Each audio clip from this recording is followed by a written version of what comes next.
being praised by so many people, Hu Ming immediately bowed to show humility. Upon hearing his words, Xia Chuan frowned slightly and said, "Fighting battles is a skill, but investigating cases, punishing the wicked, and protecting the peace of Xia City is also a skill. Your achievements are no less significant than theirs, so there's no need to be overly modest." Hu Ming's expression changed slightly upon hearing this. The last time he heard these words was from Lord Xia Hong, which was why he could focus on his work in the prison department. Hearing it again from Xia Chuan no doubt served as a great encouragement to him. "Regarding the case of the Three Towns Chamber of Commerce, how do you plan to proceed? Is there hope for solving it?" Upon hearing Xia Chuan's question, Hu Ming immediately became spirited and bowed, saying in a deep voice, "Minister, rest assured, the Lord has ordered the three towns to send all the corpses over in 10 days. As long as I can see the corpses, I have a 50% chance of solving it, and with the eyewitnesses from the three towns cooperating, I dare say, unless it's truly not." At this point, Hu Ming realized it wasn't appropriate, glanced at Yuan Dao, Yuan Cheng, and Qiu Peng, and chose not to continue. "Then our innocence is in your hands." Yuan Dao naturally understood why he stopped, and immediately responded with a smile. Yuan Cheng, on the other hand, replied angrily, "I really wish I were the one who killed them. Once the true culprit is found, I'll surely make them regret it." Qiu Peng said nothing, just shook his head lightly, pondered for a moment, and then said with a slightly peculiar expression, "I'm just curious why Yang Ning and the others would dare to swear an oath in front of so many people." Hearing this, everyone recalled the scene of Yang Ning and the others making their oath. Their expressions froze. Even Yuan Cheng and Yuan Dao showed a brief stiff expression. In the ice abyss, no one would casually swear involving their cultivation. This can be confirmed, so what Yang Ning and the others said is most likely true, at least they themselves believe it completely. This is the strangest part. Didn't they know if they were murderers? There's not likely a scenario where three people resembling us, with great power, went and killed the Three Towns Chamber of Commerce people, right? Yuan Cheng suddenly spoke up, revealing through his angry tone that this was an unintended comment. Nonetheless, this unintended comment led Xia Chuan, Yuan Dao, and everyone present to suddenly change their expressions. "Don't be surprised, it's quite possible." Yuan Cheng was taken aback and looked at Xia Chuan in confusion. "It can be understood if linked with the deceitful monster." Upon hearing Xia Chuan's words, Yuan Cheng immediately got it. "Yes, back during the mud slope period, wasn't that wooden puppet monster responsible for creating 13 people identical to the logging team and causing havoc in the cave?" Xia Chuan frowned slightly and instructed Hu Ming, "Investigate as usual first. If you find no leads, then consider from this angle." Hu Ming immediately bowed respectfully and said, "I obey." "All right, we've mostly discussed the matters." Xia Chuan turned to look at everyone and ordered, "Yue Feng, Zhao Long, Mengyi, Hu Tong, you will lead the Mountain River, falcon hunting, Xing Wu and Bizhou armies and depart immediately to garrison Long Mountain." "Understood." "Hu Quan, you take the Dragon Martial Army back to Bashing City to garrison, and additionally, the Tiger Leopard, Black Arrow and Dragon Slayer armies will also garrison the Bashing area going forward." "Understood." Divine Martial garrison Mirror Valley, Longyuan garrison Zhejiang, Xuanwu garrison Weiyuan, Dangyang army continues returning to Hankyang. "Understood." Cloud Dragon army will garrison at Hongmen without moving. Falcon and Bizhou armies continue assisting Bashing in completing the population relocation. "Understood." The people remaining in the hall at this moment, aside from the 8 departments director, were the commanders of Great Xia's 15 armies. Xia Chuan dispersed everyone, but intentionally left these people to arrange the later garrison tasks for the military. Barring unforeseen events, there should be no warfare in Great Xia for the coming years. Long Mountain, Bashing, Mirror Valley, Zhejiang, Weiyuan, Hankyang. These 6 regions are either resource-rich or close to resource-rich areas, all suitable for military exercises. Stationing the 15 armies in these places aims to ensure you don't slacken in military preparation.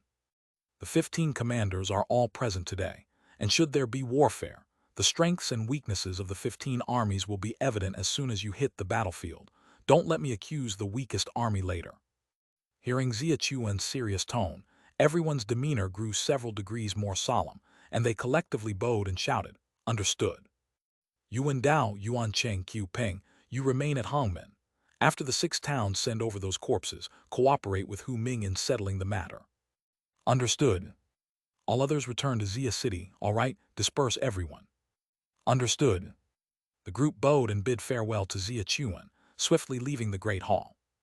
Upon leaving the hall, Lin Kai suddenly thought of something and approached Su Ning directly, asking in a low voice, Su Ning, did you arrange a marriage for your younger brother Suan with the woman named Zhao Yuanxiu, right? Su Ning immediately nodded, smiling, indeed, but I didn't arrange it. Zhao Long and his 3 brothers came to me seeking the match. That Zhao Yuanxiu is Zhao Bao's eldest daughter. When I was serving in Huayuan, I met her. She was of top-notch beauty and character. Suan got himself a good wife. Lin Kai's expression froze, asking, did you ask Suan about it? Did he agree? Su Ning was taken aback by the question and his expression turned peculiar. I brought it up to him last month. He didn't say much. Young people are reserved. Ah, you need to pay more attention to Suan. Lin Kai interrupted Su Ning, seeing his confused face, continued to ask, do you remember Xia Hong and Xia Jiang, the brothers? Of course, they are old-timers from the Mudslope era. That Xia Hong is no simple character. He's got top-grade battle body talent, just selected by director Yuan to join the Dragon Martial Army, and his future prospects are limitless. Lin Kai kept shaking his head, continuing, your brother Suan likes his sister Xia Jiang, you know. They used to spend a lot of time together when he was stationed in Huayuan. I've come across them several times. Su Ning frowned upon hearing this, recalling last month when he discussed the marriage with Suan, noting his brother's reluctance in expressing his thoughts, only now realizing it wasn't a matter of being reserved, but wanting to refuse. Why didn't he tell me? Su Ning paused mid-sentence. Having relied on each other for nearly 10 years, Su Ning is well aware of his younger brother's personality. Suan never refuses anything his elder brother says, and given how serious Su Ning was in discussing the marriage last month, his brother probably wouldn't have voiced any objections. I will ask him about it in person later. Lin Kai immediately nodded and said, marriage is not a trivial matter and must be clarified. I heard it from someone in the Zhao family last night, recalled seeing Suan and Zhai Jiang together in Huayuan, and came to remind you. Su Ning nodded, knowing that previously when he served as the 5 Originals' guardian, Lin Kai, Suan, and Zhao Bao were his subordinates, and they were very close. Knowing these things is not surprising. Chapter 1227, Chapter 410, The Zhao family rises, joy and inferiority, a father's love for his daughter, old Xiang family's pride. As Minister Xia Chuan issued the transfer order to the 15th Army Commander, the affairs of Hongmen City have officially come to an end. Xia Chuan left the military deployment for last. More than 600 people from various departments of Great Xia left the hall half an hour earlier, so they started packing early, preparing to return to their territories and resume their duties. Falcon Hunting Army assemble. In an hour and a half return to Long Mountain. Commander Zhao Long of the Falcon Hunting Army was the last to walk out of the main hall of the government office.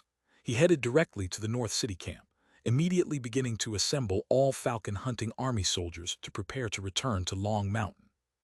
Normally, it wouldn't take so long to assemble a large army. The main issue is the number of people leaving Hongmen City tonight. There are 12 armies, plus over 20,000 others who need to leave simultaneously. If everyone leaves in a swarm, the straight roads will surely be overcrowded. So to prevent problems, the commanders of the 12 armies have arranged to stagger their departures. 8 armies are returning west through Hongyuan, with 1 departing every half hour. Falcon Hunting Army happens to be third in line, so the soldiers have a bit more time to assemble, about an hour and a half. Mountain River Army assemble, departure in half an hour. Xingwu Army assemble, departure in 1 hour. East Sun Army assemble, departure in 2 hours. Sure enough, as soon as Zhao Long finished speaking, sounds of various armies assembling for departure quickly echoed around the camp. Zhao Long returned to the main tent of the Falcon Hunting Army to pack his belongings. He didn't have much luggage. The war armor was worn directly on his body, while weapons, strong bow, arrow quiver, and a water bag were quickly packed. However, he had just finished packing when Vice Commander Lu Sheng hurried over from outside. Commander, Zhao Hu and Zhao Bao have come to see you. Upon hearing his 2 brothers had come to visit, Zhao Long furrowed his brow slightly but quickly nodded, replying, bring them over here. The military department has a strict rule that no one apart from military personnel can enter the camp unannounced, so even though Zhao Hu and Zhao Bao hold significant positions and are his brothers, they must first be reported before entering. Soon, Zhao Hu and Zhao Bao were brought in by Lu Sheng. Big brother. Big brother. Commander, I'll go check on how the brothers are packing. Lu Sheng immediately knew the three brothers had family matters to discuss, so he quickly bowed to Zhao Long, nodded in greeting to Zhao Hu and Zhao Bao, and left. Why haven't you left Hongmen yet? Do you have business with me? Even though the three brothers had already gathered in the main building of the government office last night, Zhao Long couldn't help but smile upon seeing his brothers again. Since the development of Great Xia, many noble families have formed internally, but Zhao Long confidently asserts that among these noble families, the Zhao family is definitely at the forefront. In terms of qualifications, the three brothers have followed Lord Xia Hong since the Twin Dragon Valley period and were among the first members of the hunting team in Great Xia, consolidating families in Redwood Ridge, subjugating Mirror Valley, attacking Beehive, and conquering Longyu. As Great Xia grew from insignificance to its current formidable status in Mo territory, the three brothers were not only witnesses but also deep participants. Regardless of accomplishments in terms of qualifications, apart from old members from the Great Xia Slope period, no one can compare. In terms of status, he is the commander of the Falcon Hunting Army, holding a 4th-grade officer position.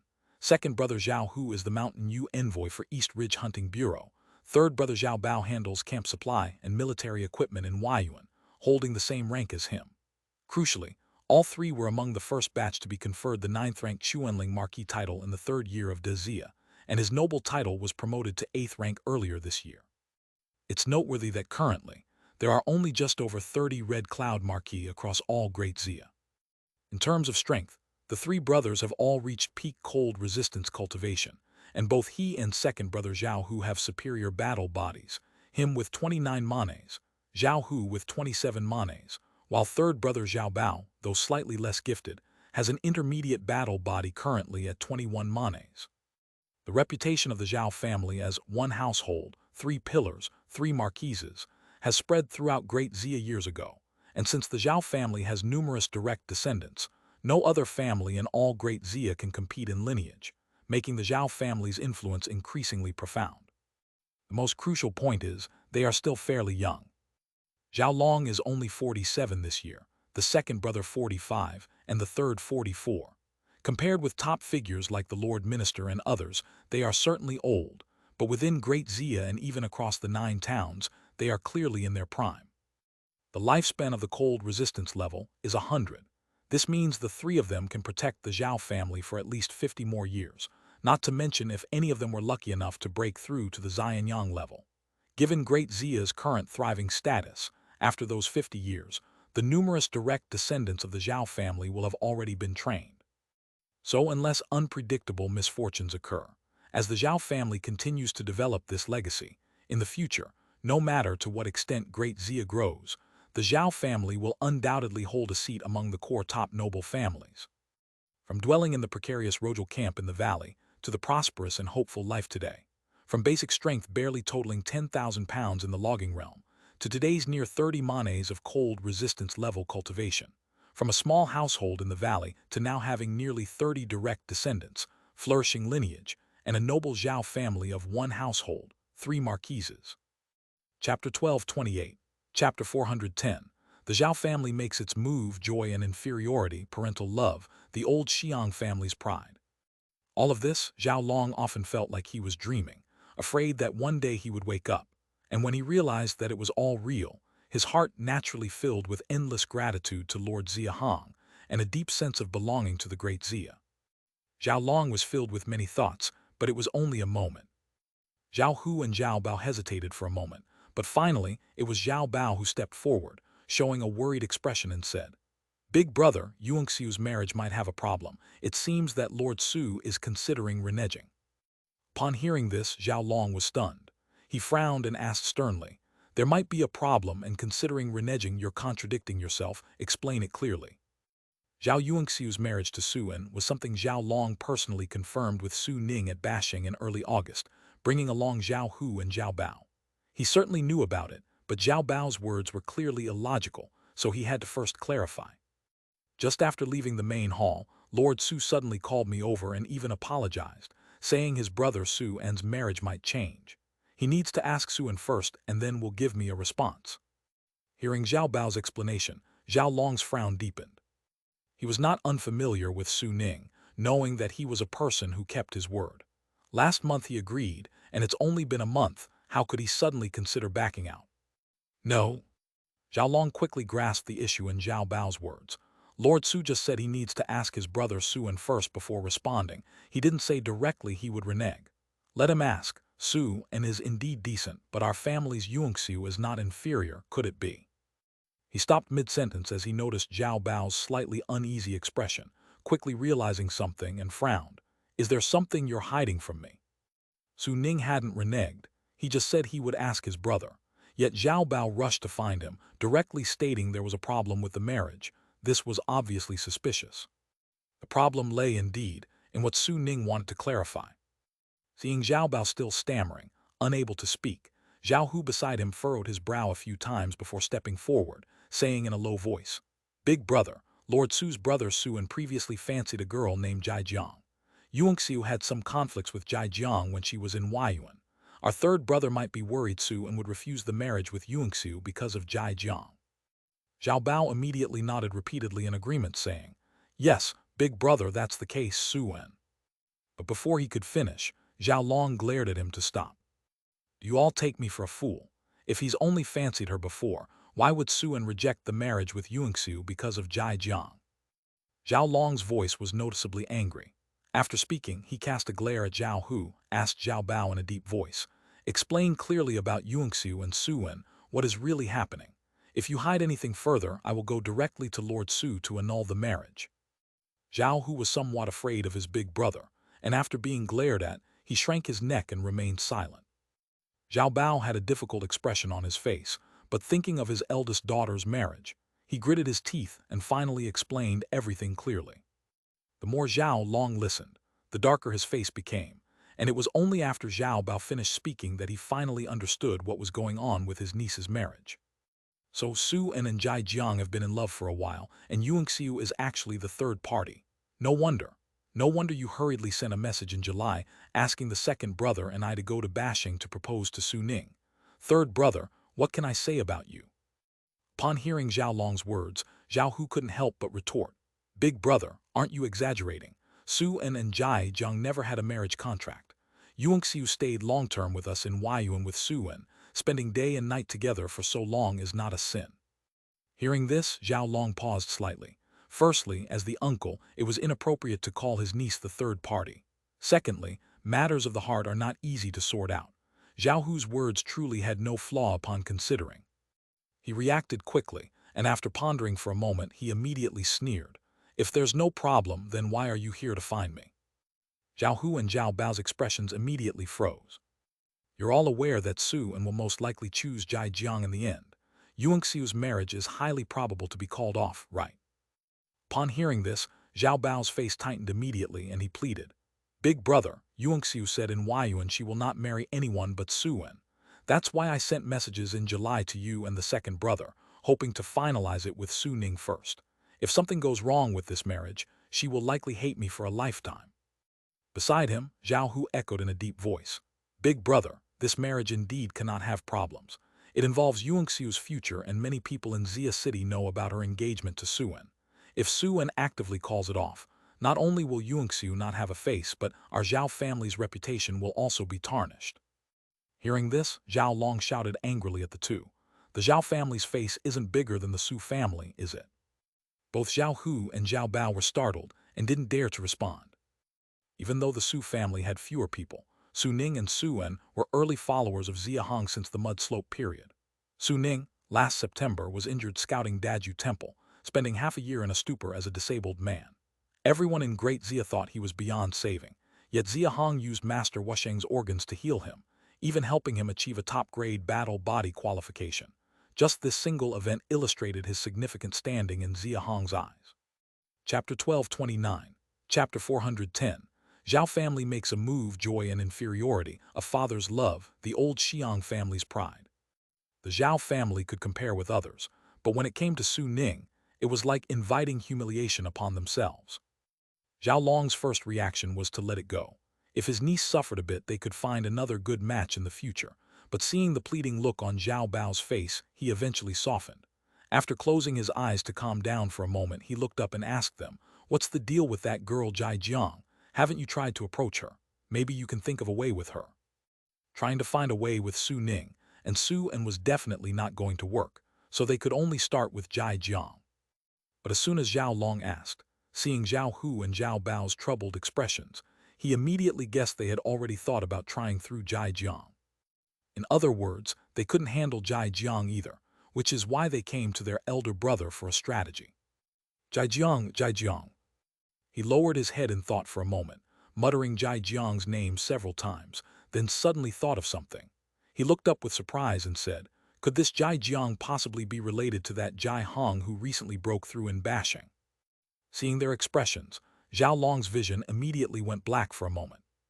Top-grade battle body qualification. There were very, very few in Great Xia at present.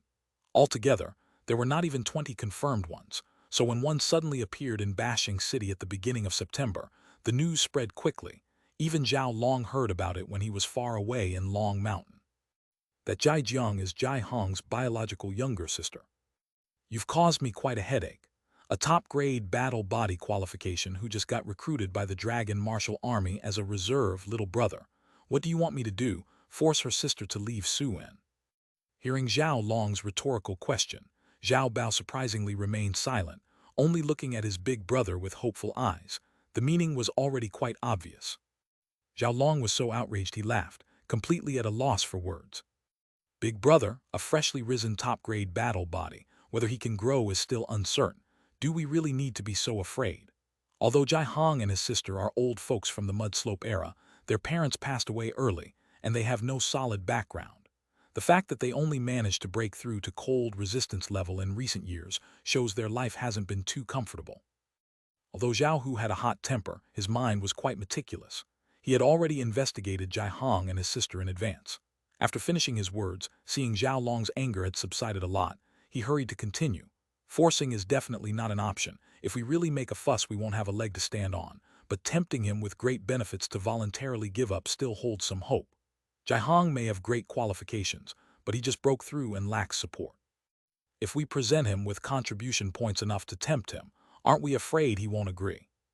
Bribe. As Zhao Long heard his second brother's opinion, a hint of interest flashed across his face. Indeed, as Zhao Hu said, no matter how good the talent is, resources are needed for cultivation, and to some extent, the better the talent, the more resources are required. If Jai Hong and his sister truly have no one to help them, they are certainly in dire need of contribution points now. Seeing the temptation on Zhao Long's face, Zhao Bao immediately said, "Big brother, as long as Jai Hong agrees to let his sister not ruin Yuanxiu's marriage, I'm willing to offer 500,000 contribution points, paid in full all at once." Hearing the third brother's words, Zhao Long fell silent.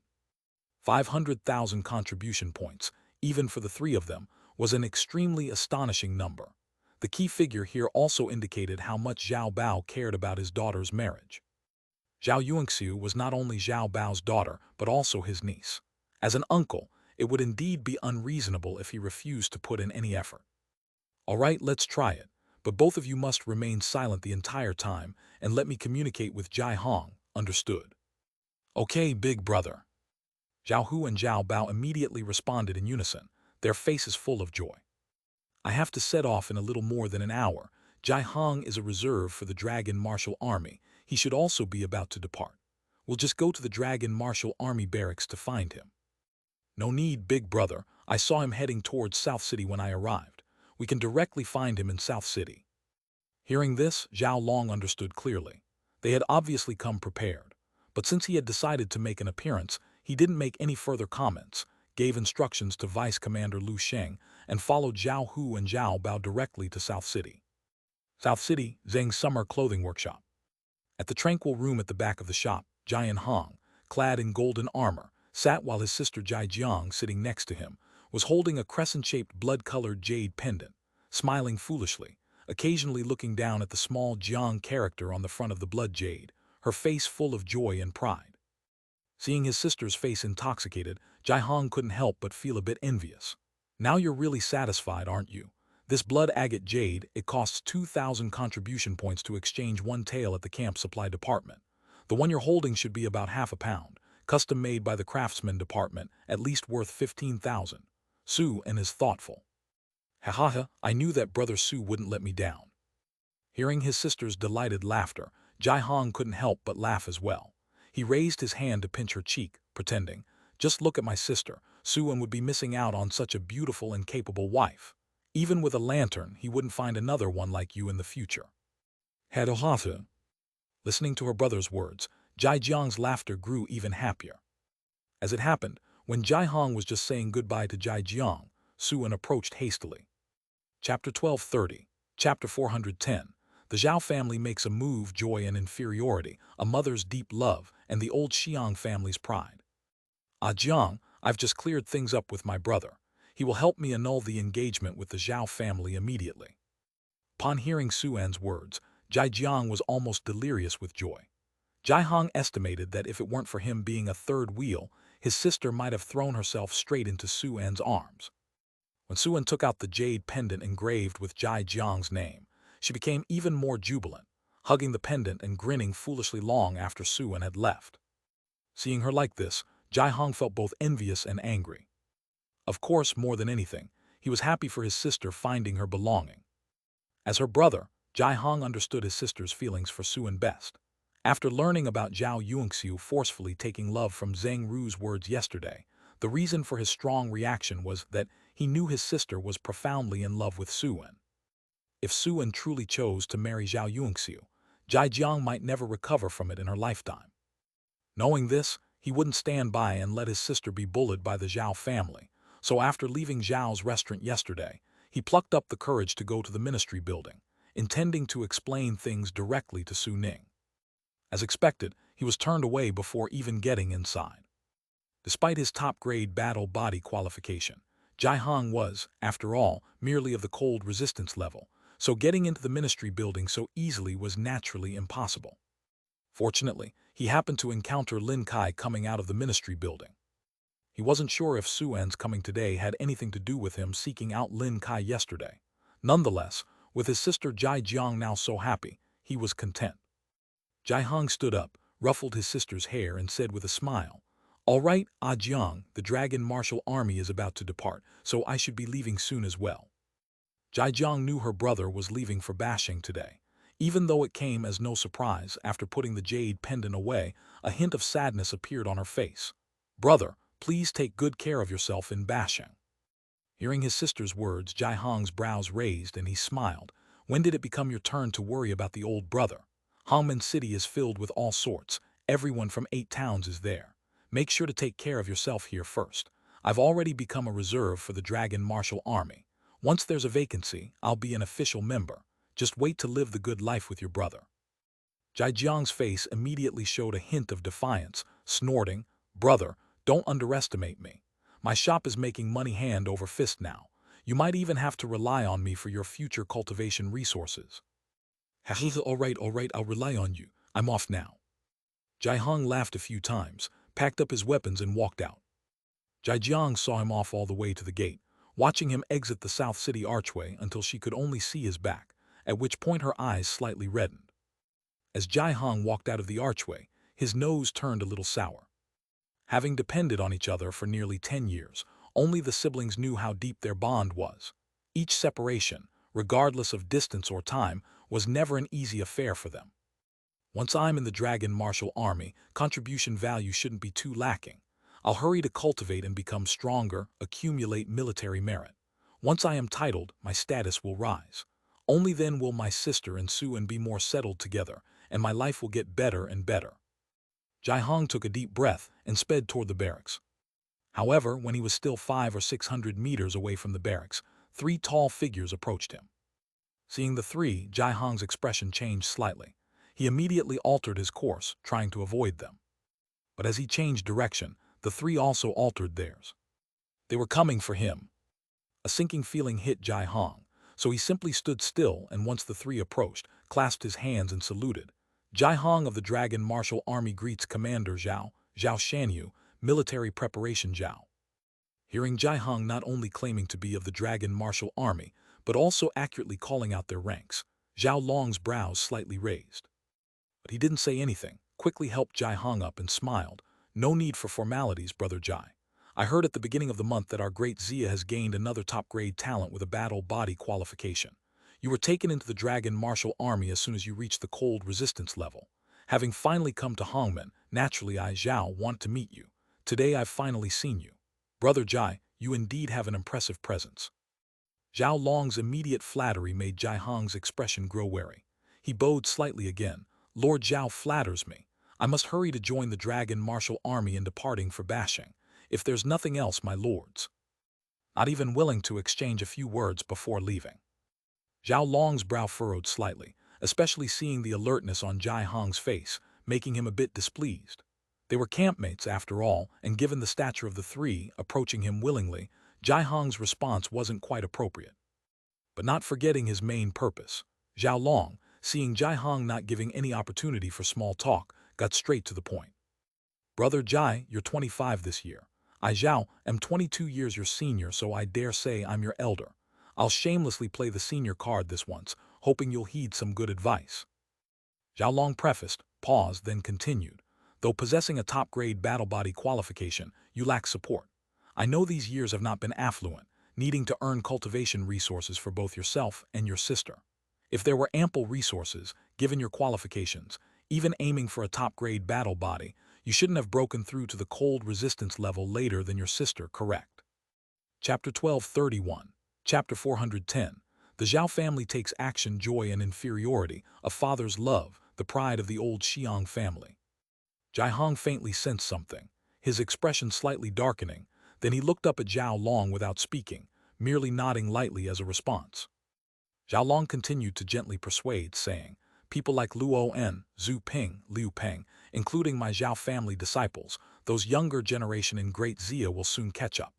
Inevitably, many top-grade battle body qualifications will emerge among them. If you don't want to be overtaken, what you need most urgently now is cultivation resources. Commander Zhao, what exactly do you mean? Xia Hong finally grew a bit impatient and interrupted Zhao Long directly. This interruption made the expressions of Zhao Hu and Zhao Bao, who were standing beside him, become somewhat unfriendly. Zhao Long remained calm despite being interrupted by Xia Hong. He simply got to the point. Xia Hong, my young brother, 500,000 contribution value points. As long as your sister does not interfere with my niece's marriage to Su-En, I can allocate 500,000 contribution value points to you right now in the camp supply department of Hongmen City. How about it? Upon hearing the 500,000 contribution value points, Xia Hong's expression froze, his face flushed visibly. Gritting his fists under the armor, he looked up and laughed angrily. Commander Zhao is indeed generous. 500,000 contribution value points. Jai is truly tempted. Zhao Long, almost 50 years old, naturally discerned Xia Hong's sarcastic remark. Noticing his flushed face was just the pride of a young man, he contemplated for a moment and continued. 600,000. Seeing Xia Hong still unmoved, he continued to speak. 700,000. 800,000. Calling up to 1,000,000, Xia Hong still had no response. Zhao Long finally became somewhat impatient. After a moment of silence, he spoke one last time. 1,000,000 is the highest I can offer, young brother Xia Hong. Are you really unwilling to reconsider? Xia Hong was eager to lash out, but sensing the profound aura of the Zhao brothers, he knew he had no right to be angry, so he suppressed the intense shame within and tried hard to calm his tone before slowly speaking. Commander Zhao, not everything can be bought with money. He paused, then coldly sneered and continued. Forget 1,000,000, even if you offer 10,000,000 or 1,000,000,000 today, I won't exchange my sister's lifelong happiness with you. Better give up this thought. Finally, Xia Hong could not hold back his internal anger and spoke with a hint of gunpowder. Zhao Long's expression instantly darkened, but he did not respond. He could endure, but Zhao Hu and Zhao Bao on the side could no longer hold back seeing Xia Hong disrespect Zhao Long. They wanted to speak long ago, just restrained by Zhao Long when they came, but never imagined Xia Hong becoming more excessive, even dared to reprimand their eldest brother. How could they bear it? Bold Xia Hong, you're just a reservist, truly think you're one of the Dragon Martial Army. Even if you were truly in the Dragon Martial Army, you wouldn't qualify to speak to a commander like this. Quickly apologize to my brother. Young man, although talent is just talent, whether it can grow into strength is another story. Each year many die outside Great Xia. Shut up. Seeing Zhao Bao's words become increasingly inappropriate, Zhao Long finally couldn't hold back and angrily berated him to shut up.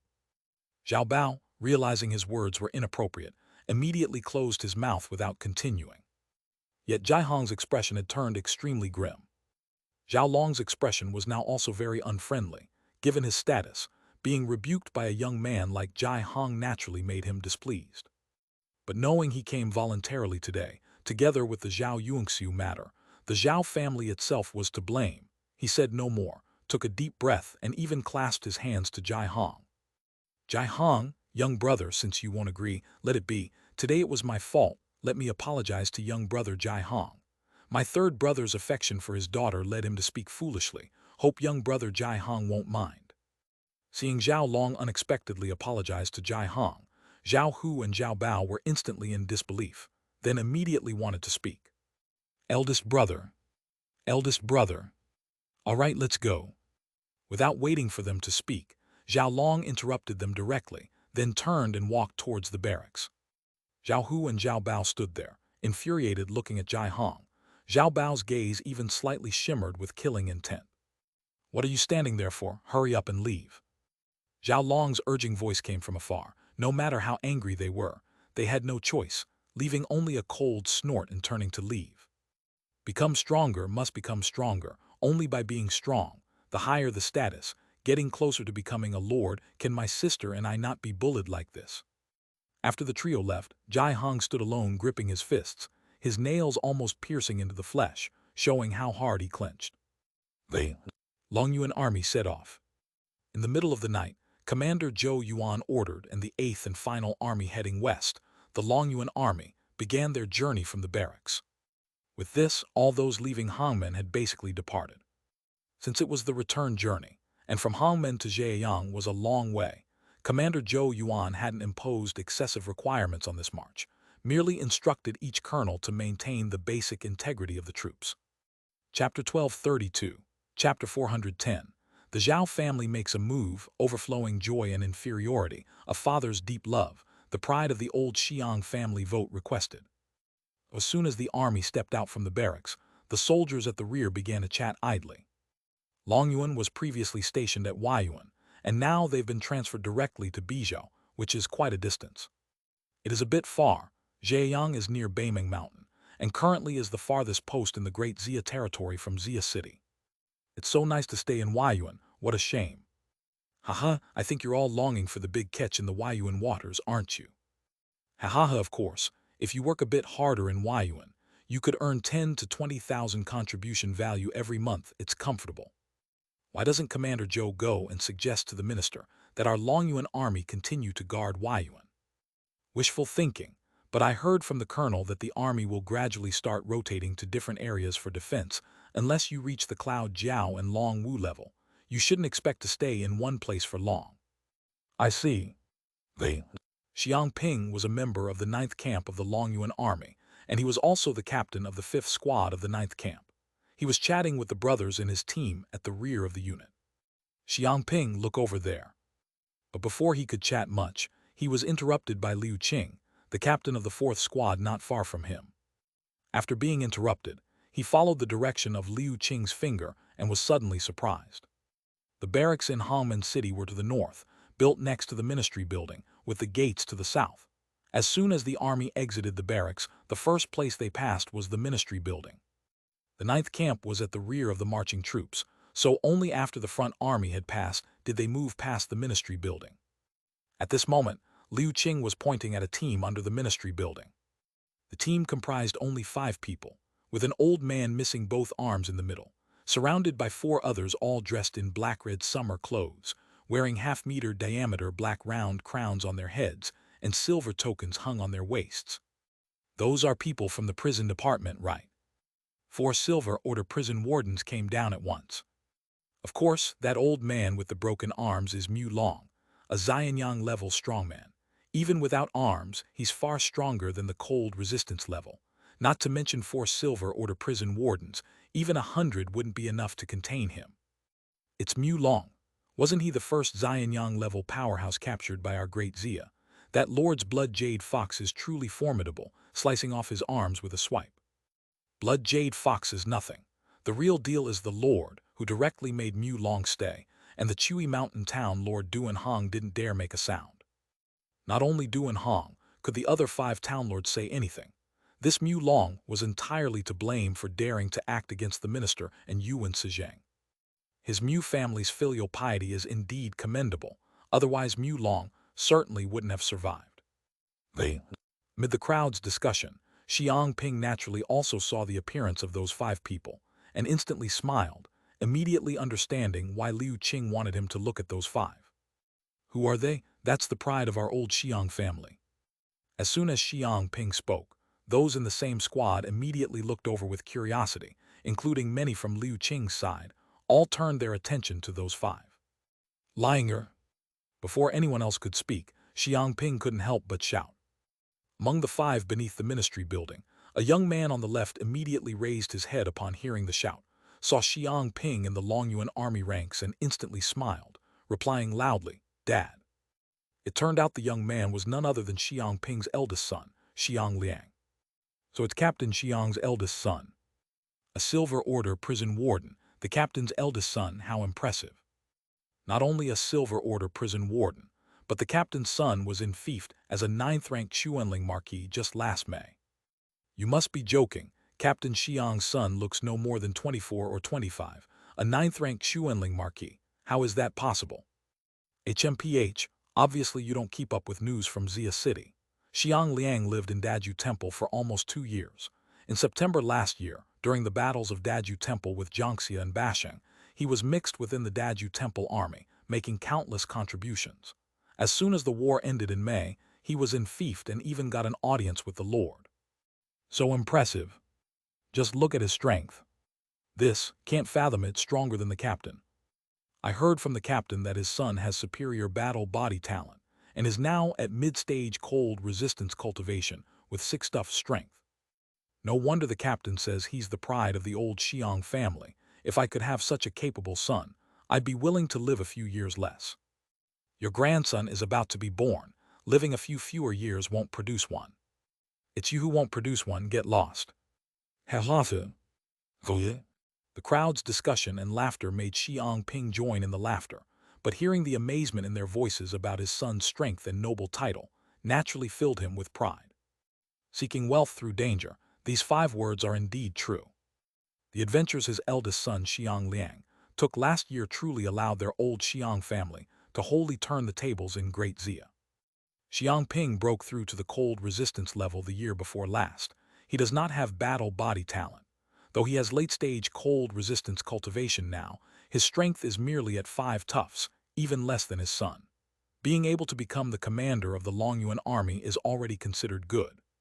He's been in Great Xia for 6 years. To claim that he doesn't envy noble titles would be untrue. Xia Ping's original plan was to slowly improve his strength in the army and accumulate military merits, believing that this path would eventually lead to a noble title. Would have thought that his son would silently earn the title ahead of him. Moreover, his son has top-level combat body qualification, and now his strength is already above his old father, and his future growth potential is much higher than his. Would have imagined that an ordinary old self could father such an extraordinary son. Recalling, Xia Ping thinks if he had known about his son's dangerous endeavors last year, he would certainly have tried to stop or even strictly prohibit them. Thinking now, as an old father, he might not be able to guide his son's path in the future, for strength and courage, he falls short compared to his son. While feeling proud of his son, Xia Ping could not help but feel a bit of a sense of aging, sighing slightly. Dad, this time, the 5 of us are returning with your Longyuan army. As Xia Ping sighed, he suddenly discovered his son was already walking over to him. Hearing his son's words, he paused slightly, but upon lifting his head and seeing Mu Long his son was escorting, he immediately understood. Chapter 1233, Chapter 411, Mu Long's Hope, Departure and New Discoveries. Upon hearing his son's words, Xia Ping immediately understood. Mu Long's escort mission must not be taken lightly. The cultivation process of the ice abyss humans begins after the formation of the 5 viscera meridian, by enhancing the basic strength of the physical body. Upon reaching the body's limit, which is a basic strength of 30,000 pounds, they then complete the process of reshaping skin to break through to the cold resistance level. The cultivation at the cold resistance level revolves around the internal tissues of the body. The specific method is to use external forces to destroy the original tissue, which can be through cold light or Dan medicine. In short, this method forces the tissues to repeatedly reorganize and grow, making the new tissues more adaptable to the ice abyss environment. The subsequent Xianyang level pertains to the bones. Although Xia Ping has not reached this realm yet, he has already seen it in the Xia Li system chapter, so he roughly understands what this realm is about. This cultivation method determines that the foundational body of the ice abyss humans becomes more solid as their cultivation advances. Since cultivation focuses on comprehensive improvement rather than focusing on one point, the probability of a person with cultivation being completely crippled is extremely low. What Mu Long refers to as being crippled is in comparison to the Xianyang level. As long as his cultivation doesn't fall, he remains a formidable presence at the cold resistance level. Even without his arms, he can still kill using his body for impact and his leg skills. Thus, escorting him back to Xia City should definitely not be taken lightly. The serious manner of dispatching 4 Silver Order prison wardens to cooperate with the Longyuan army for the escort indicates that Mu Long's cultivation is likely intact. We must be careful. When we set out later, stay close to the main force. Xiang Ping realized that Xiang Liang would be escorting Mu Long back to Xia City along with the other 3 prison wardens, naturally feeling concerned. He even suggested that his son stay close to the main force once they set out. Despite Mu Long's reaction at dawn, suggesting that there wouldn't be any issues, how could anything be guaranteed to be 100% certain in such matters? Upon hearing his father's reminder, Xiang Liang smiled with an odd expression. "Dad, don't worry. We 4 are just accompanying the escort of Mu Long this time." "Just accompanying." Upon hearing this, Xiang Liang was taken aback and was about to ask when a voice interrupted him. "Brother Mu, who would have thought that we would still be traveling together one day? It's rare indeed." 2 people slowly walked out from the ministry building. The elder in front, with white hair and beard, let his voice reach them before his person, carrying a strong sense of nostalgia and lament in his words. Lord Xiang is the one mainly responsible for this escort. There was no need for his son to explain. Xiang Ping had already recognized the elder. It was Xiang Fuhai, the former lord of Bashang, who has now pledged allegiance to the great Xia. "That's good." At dawn, although Xiang Fuhai hadn't made a move, he flew into the sky with Zaihu Zhang and Murong Chui, so his injuries should be healed. Keeping an eye on the armless Mu Long should certainly pose no problem. Thinking of this, Xiang Ping naturally felt at ease. It's indeed rare. The last time I dealt with Lord Xiang was 17 years ago. If I remember correctly, it was because of that white-haired water monster in the Juke water area, wasn't it? On the other side, Mu Long also looked up with a wry smile, responding to Xiang Fuhai. The connections among the 9 towns are limited to the merchant associations. When scrutinized closely, the interactions among the Xianyang level individuals like them are even less frequent than those at the cold resistance level. Upon hearing Mu Long bring up the old issue from the Juke water area, a trace of reminiscence flashed through Xiang Fuhai's eyes.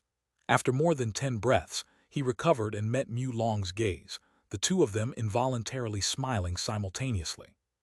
Xiang Fuhai is now 138 years old, and Mu Long, 135. There's actually not much difference in their ages.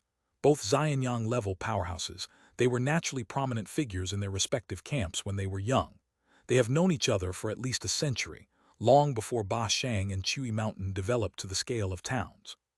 The relationships among the 9 towns of Mo South Slope are already extremely delicate. Rather than saying they've known each other for over 100 years, it's more like they've contended in the shadows for a century. What Mu Long had mentioned is just the most recent interaction. If traced back further, there were confrontations on the battlefield, life and death struggles, and even occasions of sitting together for drinks. Now, with the fall of Ba Shang, Xiang Fuhai has integrated all of Ba Shang's people into the Great Xia. As Chui Mountain fell into decline, Mu Long was abandoned by Lord Duan Hong, becoming a prisoner of the Great Xia. From now on, They no longer have the need for conflict, completely dropping their guard and reminiscing about the past, with countless indescribable emotions in their hearts. Their smiles at this moment indeed carry a hint of reconciliation, laughing away past grievances. Xiang Fuhai suddenly thought of something, waving his hand repeatedly. Brother Mu must remember to change the way you address me in the future. I'm no longer a lord now. After nodding, Mu Long sighed lightly. In truth, Lord Xia Hong need not be so cautious. I am already extremely grateful to have kept my life. How dare I cause further trouble? Besides, even if I had the will, I no longer have the capability. My arms have been severed, the damage to my skeletal structure is too severe, and I've even lost my flying ability. Having these 4 young ones escort me will suffice. Why trouble you, Brother Xiang? Upon hearing these words, Xiang Fuhai's expression turned peculiar, and he replied with a smile, Brother Mu, do you think the Lord sent me to specifically escort you? Isn't that the case? Mu Long appeared puzzled. He had heard the conversation between the young Silver Order prison warden and his father's military officer, and if it wasn't for this, what other reason would there be for Xiang Fuhai to personally travel with him? Chapter 1234, Chapter 411, Mu Long's Hope, Departure and New Discovery, Part 2. Brother Mu, don't worry too much. Let me show you 2 things first. Xiang Fuhai did not explain, but signaled to another person who had just walked out of the ministry building with him. The man was dressed in yellow attire, holding a silver long staff, and carrying 2 boxes on his back. Upon receiving Xiang Fuhai's signal, he quickly took down the boxes and walked up to Mu Long, then opened them one by one to display their contents. Mu Long's expression suddenly became complicated upon seeing the contents of the boxes. The box on the left contained 2 silver longswords, with grips, one green and one red, which were precisely his green and red double-edged sword. The box on the right was full of black glowing solid ice, in which were clearly his severed arms. Mu Long quickly realized something, and the complexity on his face turned into a trace of anticipation. He then suddenly noticed something and looked up at the young man opening the boxes in front of him, his pupils shrinking dramatically. Junior Xiang Wenchen pays respects to Senior Mu. This yellow-clad youth was none other than Xiang Fuhai's grandson, Xiang Wenchen. Mu Long stared at Xiang Wenchen's arms for a while, the shock in his eyes gradually disappearing, replaced by a face full of joy and excitement. You! Earlier this May, after the Daju Temple turmoil ended, the 6 towns divided the Xiang family's treasury in Bashing City. At that time, a young member of the Xiang family couldn't bear it and stood up to reason with the 6 towns' lords.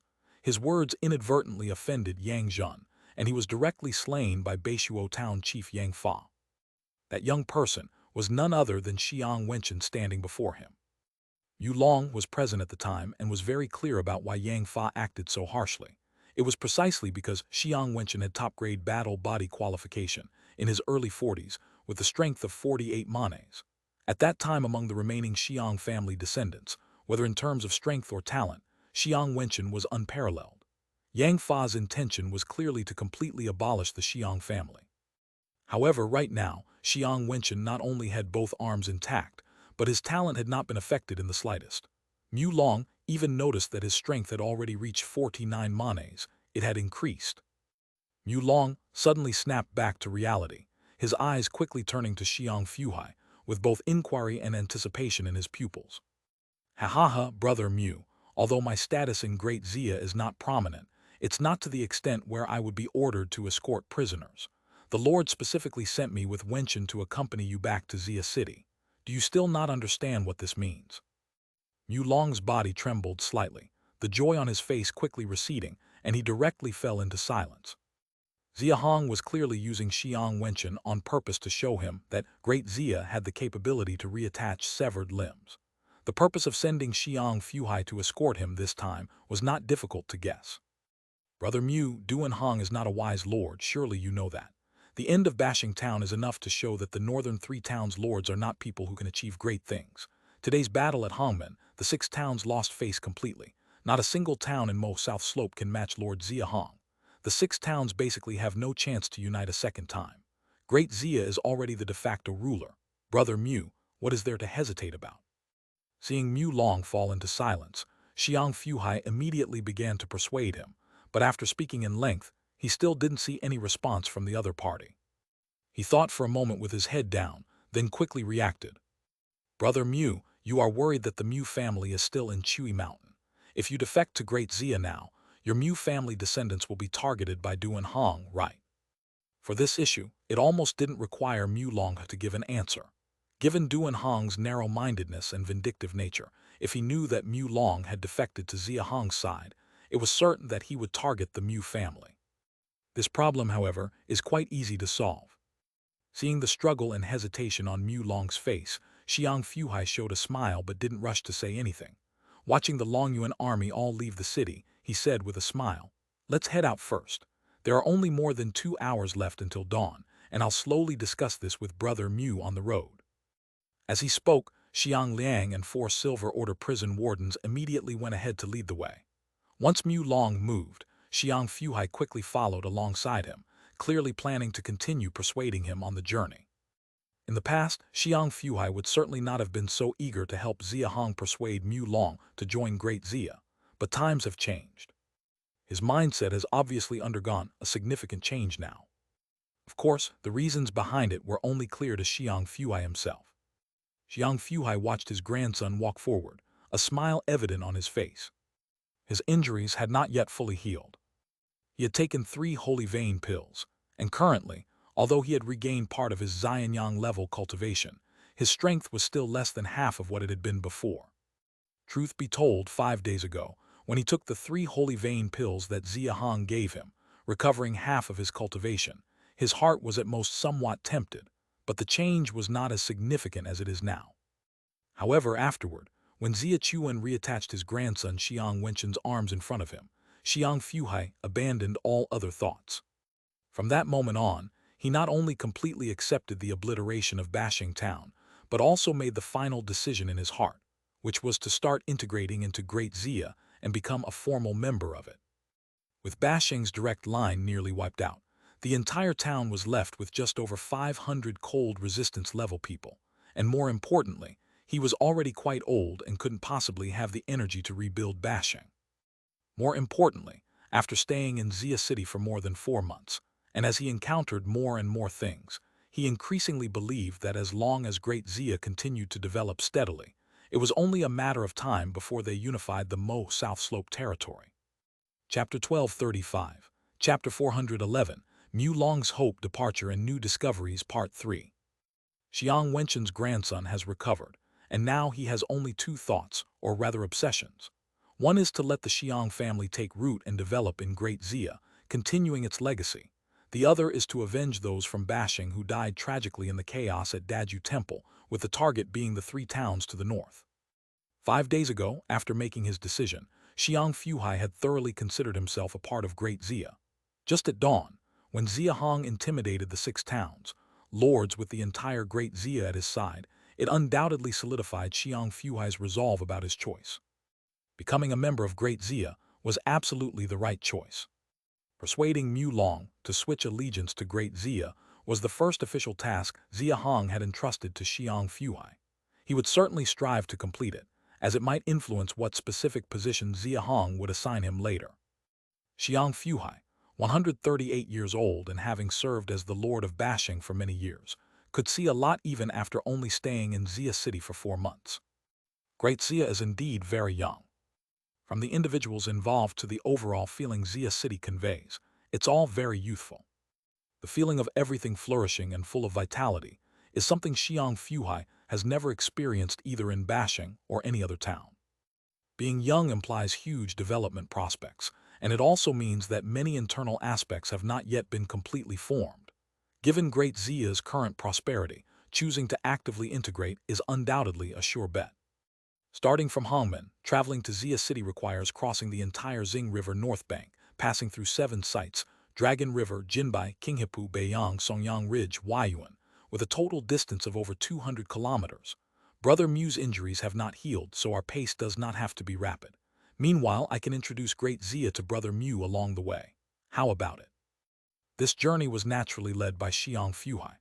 After leaving the city gates, he arranged immediately, and the 4 Silver Order prison wardens, including Xiang Liang, nodded instantly, and Mu Long naturally had no objections. By the way, Brother Xiang, I heard before that in Xia City, moving freely within Great Xia territory requires a travel pass. We. The 4 Silver Order prison wardens were just dispatched by Li Tiancheng, and only Xiang Liang's name was mentioned, so Xiang Fuhai had to inquire with him. Xiang Fuhai is a Xianyang-level expert. Even without any official position, Xiang Liang wouldn't dare neglect him. He smiled and cupped his hands, replying, "I didn't expect Lord Xiang to understand our great Xia's rules so well, even knowing about the travel pass." He finished speaking and patted the silver token at his waist, continuing, "Rest assured, my lord. As prison wardens, we often have to investigate cases outside. With this token, we can freely enter and exit various sites. Mu Senior's situation has been arranged by Xia City long ago, and there won't be issues entering the city." Having heard Xiang Fuhai's words, Xiang Liang naturally deduced that Mu Long would most likely switch allegiance to Great Xia in the end, so he used an honorific title for him. "All right, let's sit off then." As soon as Xiang Fuhai spoke, the 7 of them officially began heading towards Hongmen Pass. Hongmen City is only 2 kilometers away from Hongmen Pass, so no direct road was constructed. They had to walk over. The group moved quickly, and soon they reached the inner entrance of the direct road at Hongmen Pass. Yu Long was momentarily surprised upon seeing the entrance, and upon entering and seeing the coal stoves hanging on both sides of the road, his face was filled with curiosity. "Brother Mu, this direct road built by Great Xia isn't bad, right? I was also astounded when I saw it for the first time." Xiang Fuhai clearly planned to seize the opportunity of introducing Great Xia's territory situation to continue persuading Mu Long. So upon seeing his curiosity, he immediately spoke up. "This direct road almost spans the entire territory of Great Xia. Take the Xing River North Bank as an example. The 7 sites I just mentioned, Dragon River, Jinbai, Qinghepu, Beiyang, Songyang Ridge, Huayuan, are all connected by direct roads, much more convenient than our 8 towns, Bluestone Road." Xiang Liang and the other 3 understood Xiang Fuhai's intention, so they did not interrupt, patiently listening. When Xiang Fuhai was not very familiar with something, the 4 would actively help explain. To gain time, Xiang Fuhai deliberately slowed his pace, and the other 5 did not urge him, as the 7 continued to slowly head west. Given the group's cultivation, they actually didn't have to take the direct road, but walking along it spared them from facing wind and snow, making it much more comfortable. In addition, Xiang Fuhai intended to showcase Great Xia's features to Mu Long, making the direct road an essential part of the tour. The group continued walking slowly without stopping during the day for a full 2 hours. As they approached Qinghepu, Xiang Fuhai finally suggested taking a break. Qinghepu is about 50 kilometers from Hongmen Pass.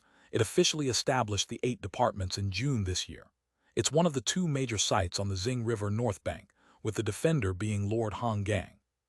Qinghepu used to be a place name, with 3 villages here previously: King Village, Upper River Village, Lower River Village.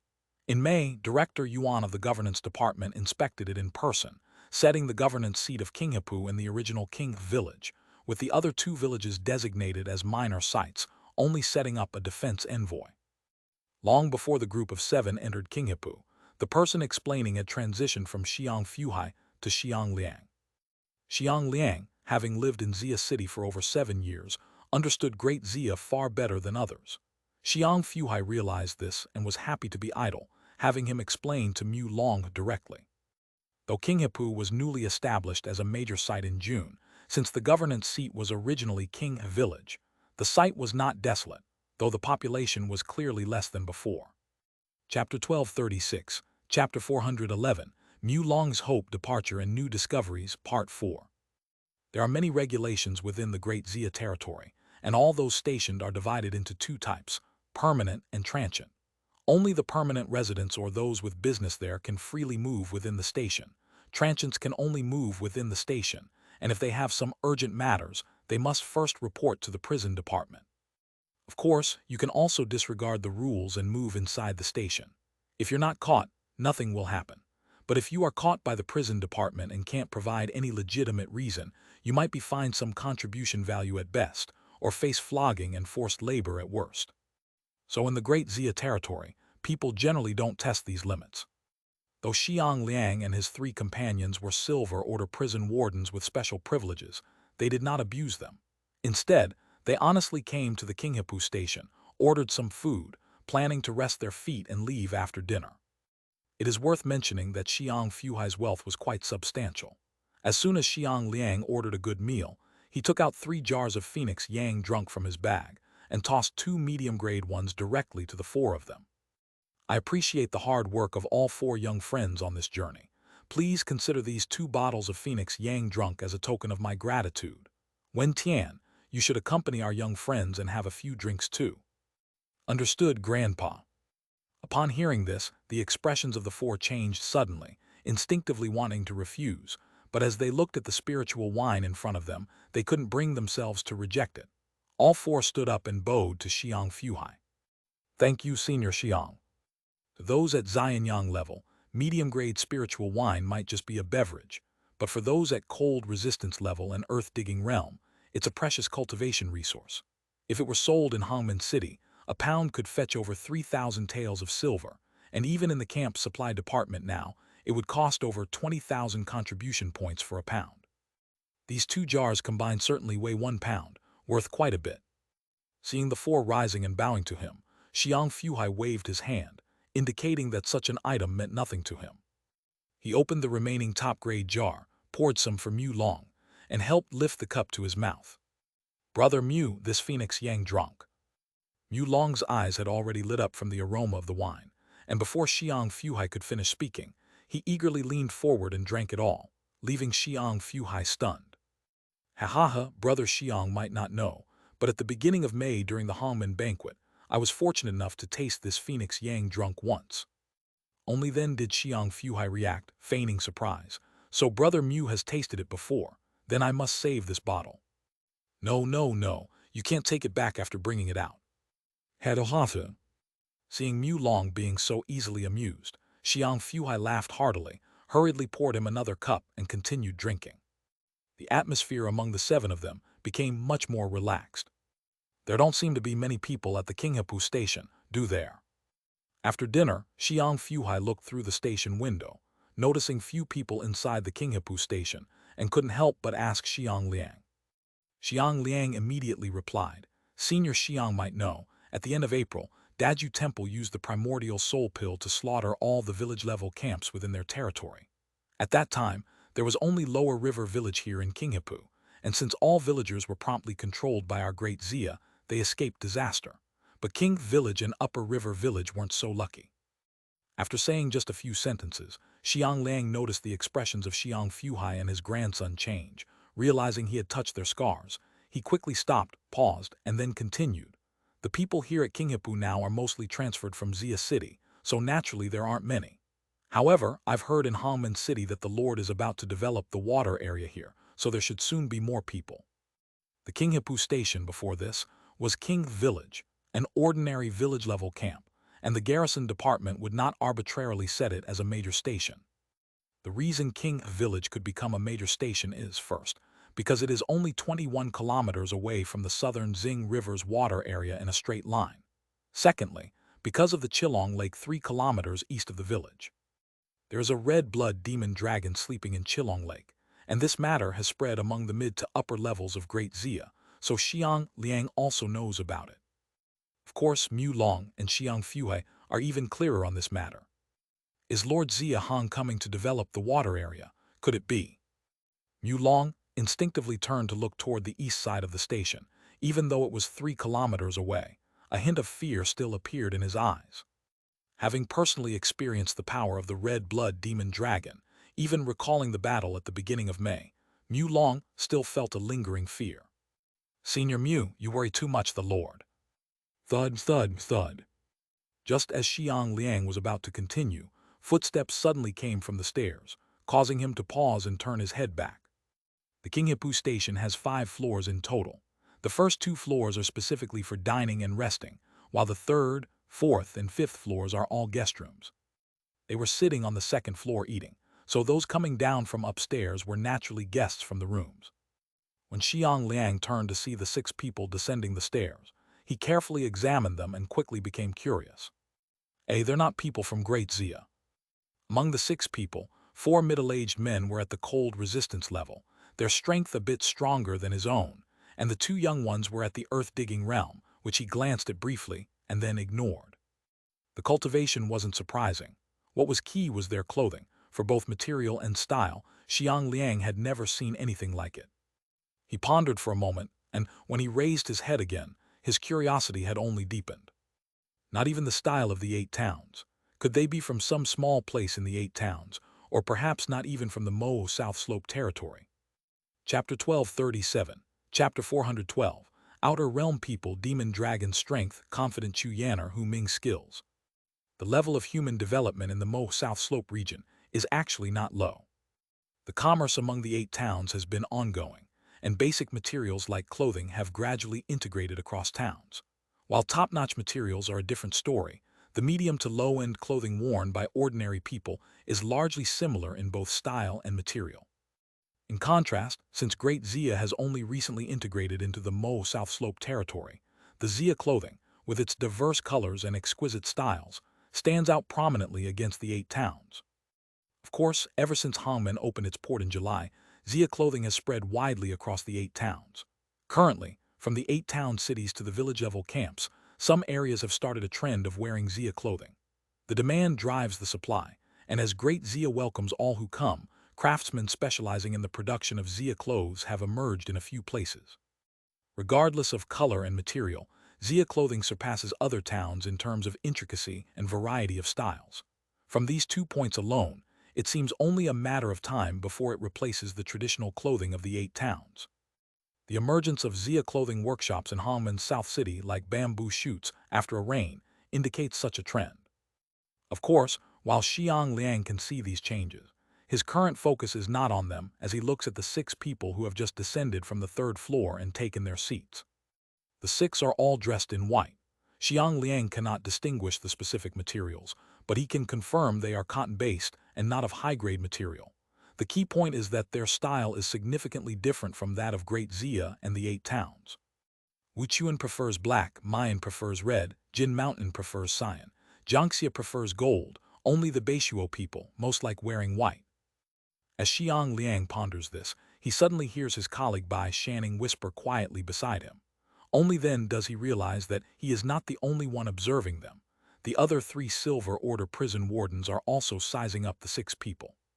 Seeing this, Xiang Liang does not show any surprise. The prison department, responsible for maintaining law and order throughout Great Xia, not only investigates cases and captures and escorts prisoners, but also prevents malicious individuals from infiltrating the Great Xia territory. This is why prison wardens, with their tokens, can travel freely within the Great Xia territory. They pay particular attention to conspicuous strangers as part of their professional duties, a trait shared by Xiang Liang and the other 3. As for Bai Shanning's knowledge of the various towns' clothing, it is not surprising. Since its establishment over 5 years ago, the prison department has matured in its rules and systems. Upon selection, prison wardens undergo a month-long training at the inner city prison department, which includes memorizing the customs and traditions of each region in the Mo South Slope. Go and ask them. Okay. Upon hearing Bai Shanning's instruction, Xiang Liang immediately nods in agreement. All 4 of them are Silver Order prison wardens, and while there is technically no hierarchy among them, Xiang Liang is the weakest and youngest, so he naturally takes on more tasks. Standing up, Xiang Liang walks straight over to the table where the 6 are seated. Noticing him, the 6 immediately smile and nod in greeting. When they realize Xiang Liang is approaching them directly, their expressions change slightly. But they don't react beyond that and wait for Xiang Liang to approach before quickly standing up. The middle-aged man in the lead awkwardly cups his hands and asks, "Sir, what can we do for you?" Not surprised by the group's nervousness or the middle-aged man's awkward demeanor, Xiang Liang knows that anyone could recognize his identity from his attire and silver token. He takes out his token and with a smile and cupped hands says, "Xiang Liang, prison warden of Great Xia, here for a routine inquiry. There's no need for such formality. Please have a seat." Upon seeing the token, the middle-aged man visibly relaxes, readily producing 100 forged token and a document from his pocket, which he hands over to Xiang Liang. Holder Chu Dongning from Chenggu village in the extreme north outer domain visits Xia City out of admiration, traveling with 6 companions. Chen Qing, He Yang, Zhu Dong, Chen Yu, Chen Huang, Chu Yanner. Features. Issuer Hongmen Guardian Lin Kai. Issue date September 18th, nighttime. Upon seeing the token, Xiang Liang immediately relaxes. As a prison warden, he is naturally familiar with travel documents. Additionally, Chu Dongning's adept movements suggest he has likely been interrogated at Dragon River and Jinbai checkpoints already. Still, Xiang Liang reads through the accompanying document and carefully compares the appearances of the six. Only after confirming everything does he ask, "One of your companions is a young woman. Why isn't she here?" Chu Dongning immediately replies with a cupped-hand smile, "My daughter has low cultivation and was too exhausted by the journey. She stayed in the room to rest. If you don't believe me, I can have her come down." As he speaks, he turns as if to send for her. "No need. If she's tired, let her rest well. My apologies for the intrusion as it's part of my duty." "You're too kind, sir, but I dare not say that." Chu Dongning's exaggerated reaction is clearly staged. Considering he may have already been questioned by other wardens at previous points, Xiang Liang thinks little of it and bids farewell with a smile. Returning to his table, Xiang Liang finds Bai Shanning and the others looking at him. Without hesitation, he explains, "They are from an outer realm village-level camp, visiting Xia City to sightsee, just like us. They've traveled from Hongmen City and have a travel document signed by Lord Lin Kai. Everything checks out fine." Chapter 1238, Chapter 412, Outer Realm People Demon Dragon's Power Confident Chu Yanner, Hu Ming Skills /2. Bai Shanning immediately nodded and smiled upon hearing this. "From Hongmen City, no wonder you were just looking at Senior Mew, probably got here a bit earlier than us." Since the decision to integrate into Mo South Slope territory was made, Xia City naturally cannot remain closed forever. Hongmen City opens in July, and the outer city of Daxia also opens around that time, simultaneously starting to unfold to the outside world. Now, anyone who finds the ministry building in Hongmen City, states their purpose as usual, and pays a small fee per person, can freely come to Xia City for a visit. This opening was initially only for 8 townspeople, but later, as Great Xia's reputation widened, people from various remote camps outside of 8 towns also gradually started coming over. After hearing Xiang Liang explain the content of those 6 people's travel guide, Bai Shanning smiled. "Extreme North Outer Domain, that's even farther north than Beishuo Town. At least 1,000 kilometers away, it's really not easy for these folks. 7 people, 4 at cold resistance level, 3 at earth-digging realm. Bai Shanning has a strength of 15 Joes already recognized that the 4 middle-aged ones have strengths between 8 to 10 Joes. With such little strength, traveling 1,000 kilometers and crossing 8 towns, territory just to see Xia City is truly challenging." But after pausing, Bai Shanning changed his tone with a smile. "But it's good now that they're in Xia City. These 7 people will likely be like the others, not want to leave after visiting, and eventually choose to join our great Xia as well." Xiang Liang and the other 3 immediately nodded with a touch of pride on their faces. Given the current splendor of Xia City, not only people from these small outer realm places, even those from the 8 towns with cold resistance level, can't help but linger. In fact, since July, people have continuously chosen to stay after visiting Xia City. Based on Xiang Liang's observation of the attire and temperament of those 6, once they enter Xia City for a tour, they'll surely choose to stay. "All right, Brother Mew, it's about time. Let's continue our journey." The 7 were only taking a break here. As Xiang Fuhai spoke up, Mu Long and Xiang Liang, along with others, immediately got up, ready to head further west. Meanwhile, at another table, 6 people watched them leave. After about 10 more minutes, their expressions finally completely relaxed. Chu Dongning exhaled gently, intending to speak, when suddenly footsteps were heard again from behind on the staircase. The 6 turned and immediately stood up in unison. Chu Yanner, dressed in simple green attire, slowly descended from the stairs with an unusually solemn face. Upon closer inspection, one would find that her long black hair was slightly shimmering with water light. Chen Yimou immediately whispered, "Miss, did you find anything?" Chu Yanner raised her head. A trace of horror flashed in her pupils as she solemnly said, "The message sent back by Chen Yuanbai and the 3 lords 4 months ago, it is likely inaccurate." Chen Yuanbai, Huang Yingqing, and Li Jiyu were the 3 Xianyang levels sent by Chen Kang this April to support the northern 3 towns against Daju Temple. In May, the 3 returned to Chen Kang and naturally reported the situation with Daju Temple in detail to the feudal town's central command. As Commandery Princess Chu Yanner, she naturally has the right to know this information.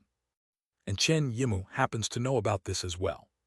The most important message Chen Yunbai brought back should be about the red blood demon dragon at Qinghepu. The 7 of them left Hongmen City last night and should have arrived in Xia City long ago. The reason they stayed at Qinghepu was because of this matter. Due to Chu Yanner's actual strength being stronger and having more methods than the other 6, they couldn't argue with her and had to follow her lead. Chu Yanner went alone to investigate the situation at Chilong Lake with the dawn light and hasn't returned yet.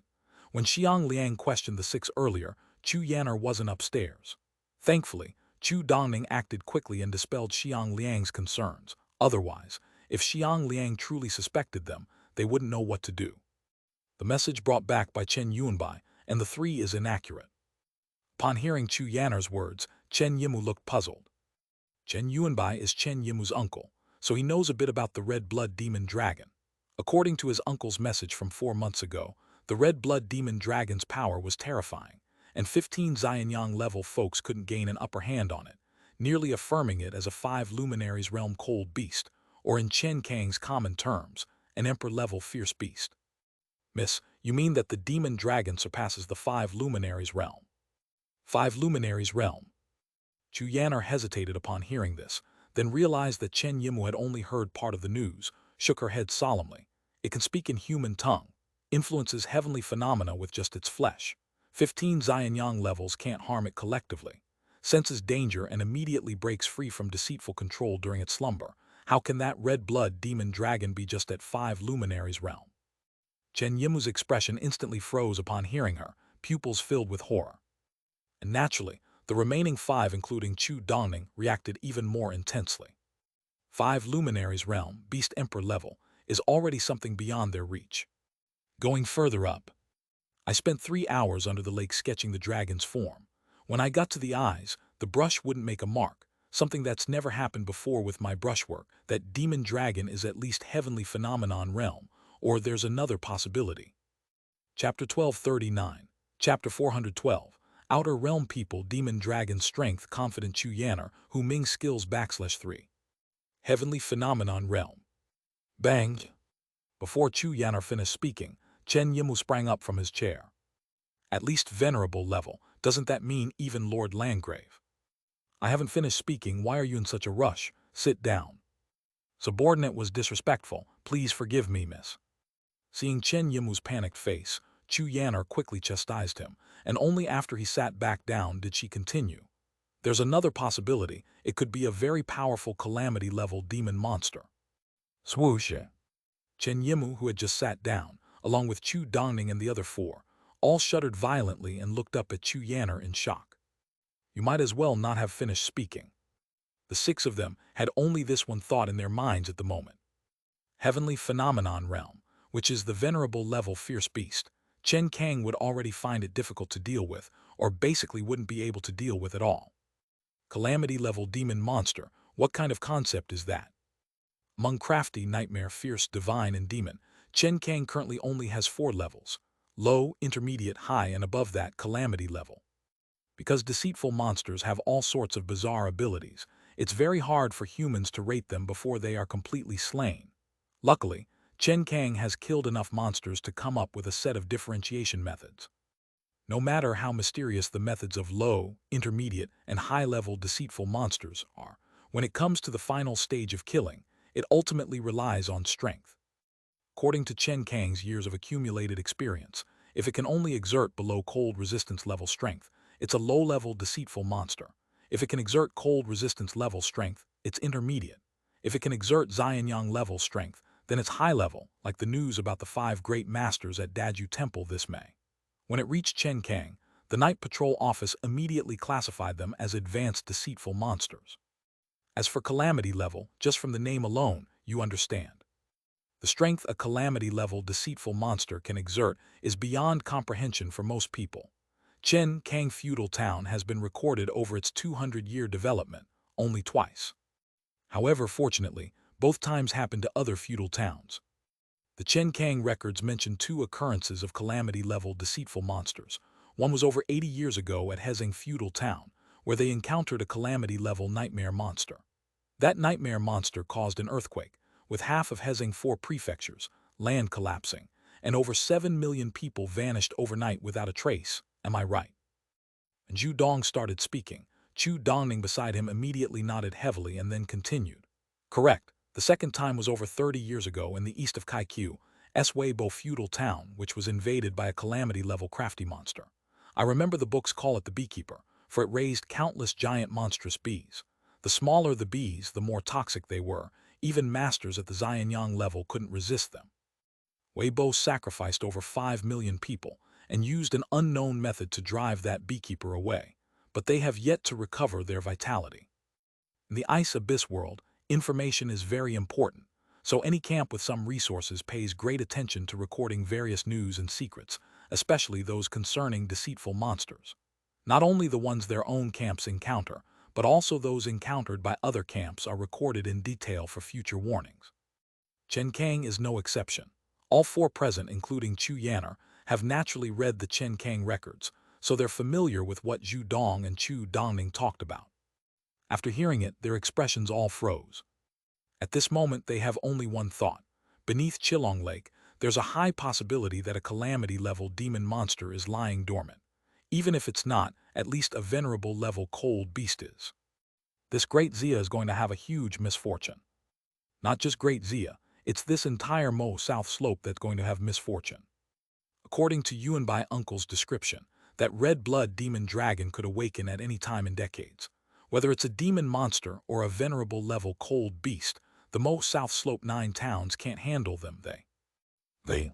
For a moment, a look of sympathy appeared on the faces of all six, including Chu Yanner. The rise of Great Xia is truly legendary, and even Chu Yanner feels inferior compared to the talent of Lord Xia Hong of Great Xia. She can even be certain that there might not be anyone in the entire Chen Kang who can compare with Xia Hong in terms of aptitude. But regardless of which of her two speculations is correct, Great Xia growing strong enough to deal with that red-blood demon dragon is impossible in just a few decades, not even in 100 years.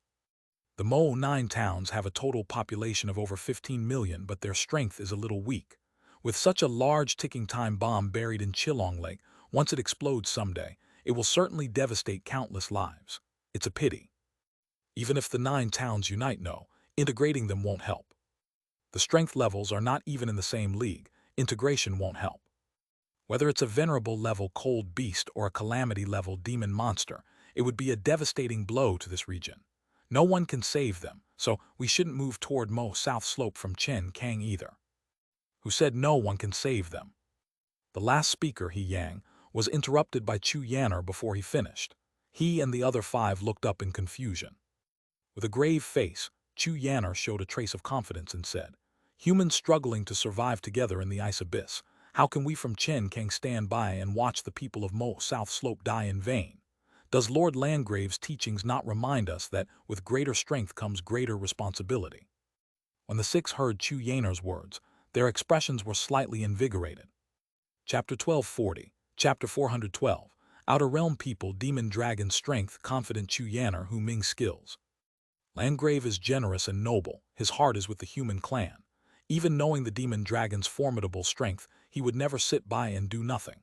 Besides, several decades might not be enough for Great Xia, but it could be different for me, Chen Kang.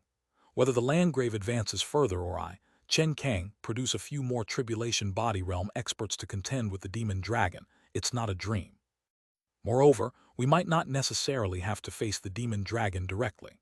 As long as we can clear the blood miasma plane before the demon dragon awakens and save the myriad lives of the southern slope, isn't that an easy task? Upon hearing these words, everyone immediately reacted, their eyes suddenly brightening. Indeed, decades might be insufficient for Great Xia, but it's different for Chen Kang. Even if we truly can't contend with the demon dragon, clearing the blood miasma plane afterwards, saving people is definitely achievable. The lady's wisdom and foresight, we are impressed. Chu Yanner waved her hand slightly, turning to look westward, her eyes revealing a glimmer as she said, "In my view, the only hurdle for Chen Kang heading south after clearing the blood miasma plane might be this Lord Xia."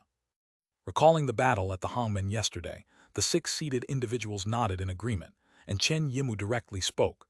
"This Great Xia Lord, he truly has the demeanor of a dominant ruler. Great Xia now firmly holds the position of South Ridge Dominator, being extremely vigilant towards us outer realm forces. Chu Dongning immediately showed a hint of apprehension and added, I think he's more than just a dominant ruler. Recalling last year's Daju Temple turmoil, Great Xia wasn't involved from start to finish but secretly observed, roping in Jiangxia, supporting Mayan, and during the Bashing final battle, he suddenly struck, killing the three masters and hosting a Hongmen banquet to redraw the Bashing territory, firmly rooting himself in the 9 towns. In less than 5 months, he's managed to decisively win over the 6 towns and the hearts of the 9 towns people, taking steady steps. I've seen many town-level camp lords, but those who can match Xia Hong are countable on one hand. The key is, he seems to have uncovered that the 3 towns Chamber of Commerce incident was orchestrated by Brother Chen in secret. Yesterday, he even ordered the 3 towns to deliver the corpses and had the 6 towns send people for cooperative investigations, evidently aiming to thoroughly investigate and resolve the matter. This shows his intention to continue winning over the hearts of the 8 towns. I believe the title of South Ridge Dominator isn't enough for Xia Hong.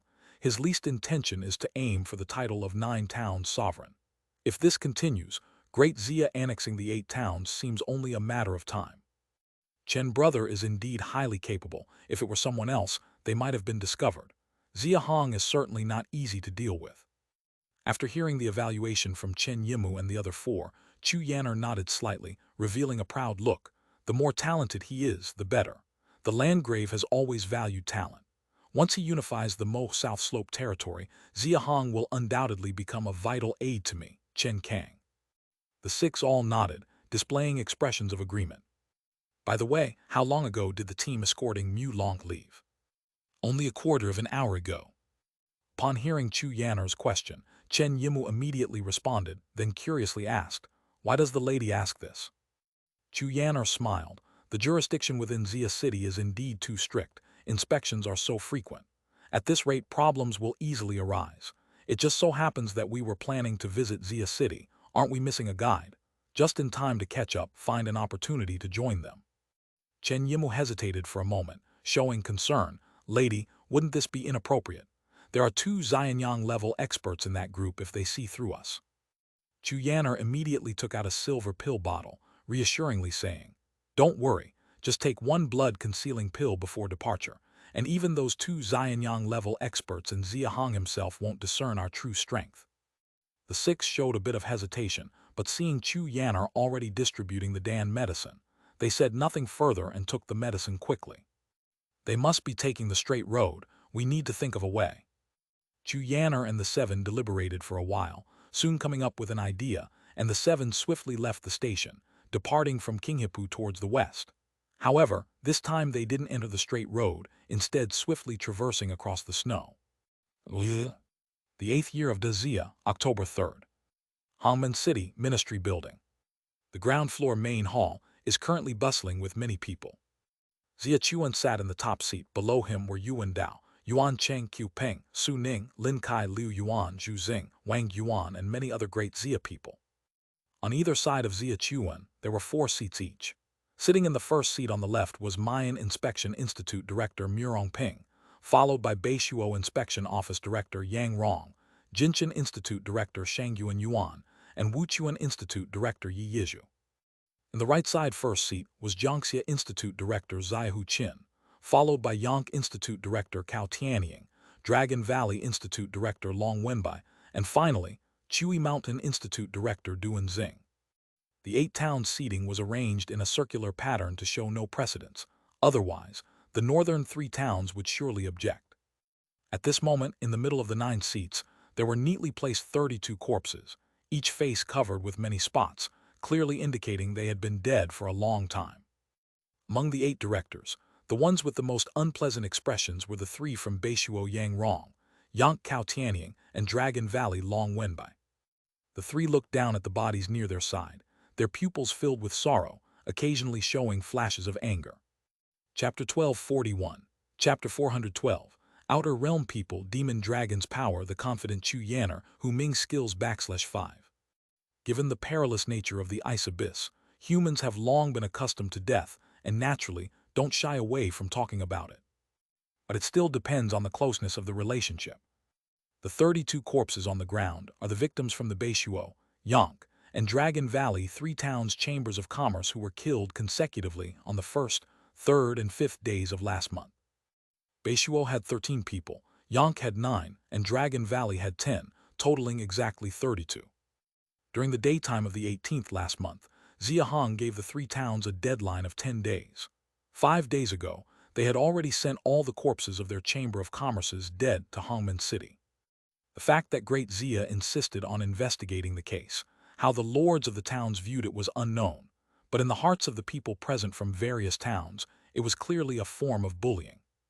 On the 18th last month, after Xia Hong defeated Yang Zhen in a battle, the 12 beast kings from the 8 towns were thoroughly intimidated, to the point that even Yang Zhen was frightened enough to claim that there was more to the deaths of the 13 people from the Beishuo Chamber of Commerce. How could the 2 towns Yonk and Dragon Valley dare to pursue further? Yang Rong, Cao Tianying, and Long Wenbai, when they sent the corpses over on the 28th last month, they were already mentally prepared, determined to become part of a play orchestrated by Great Xia. What kind of play? Naturally, the kind where Great Xia would determine that Yuan Dao wasn't the real culprit.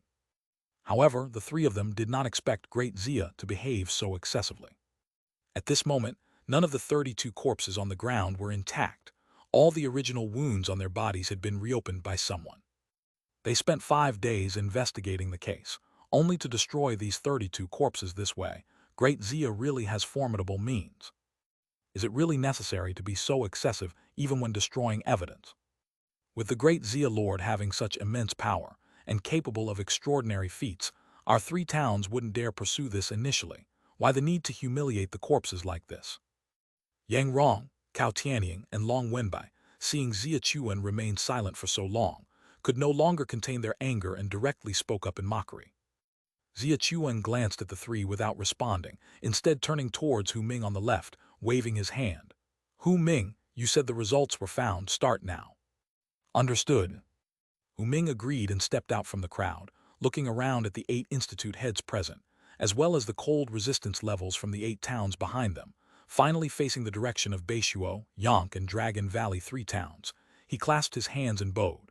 Hu Ming, the Golden Order prison warden from Great Xia, first apologizes to the 3 institute heads. Yang Rong, Cao Tianying, and Long Wenbai's faces froze. During these 5 days, investigating the case, I've caused considerable damage to the corpses without notifying the 3 institute heads, which indeed was a bit excessive. Please you 3, understand that it was all for uncovering the truth. Upon hearing Hu Ming's words, Yang Rong sneered, making no response, yet the expressions of Cao Long and the others noticeably softened.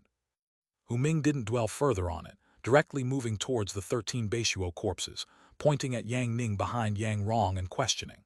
Yang Ning, you previously said that you witnessed Lord Yuan killing your 13 people from Beishuo on the night of September 1st, alone. Is that correct? Yang Ning's face was full of hatred at this moment, and he stepped forward without any hint of fear, nodding directly in response. That's right, I saw it with my own eyes. Then I ask you, what weapon did Lord Yuan use for the killings?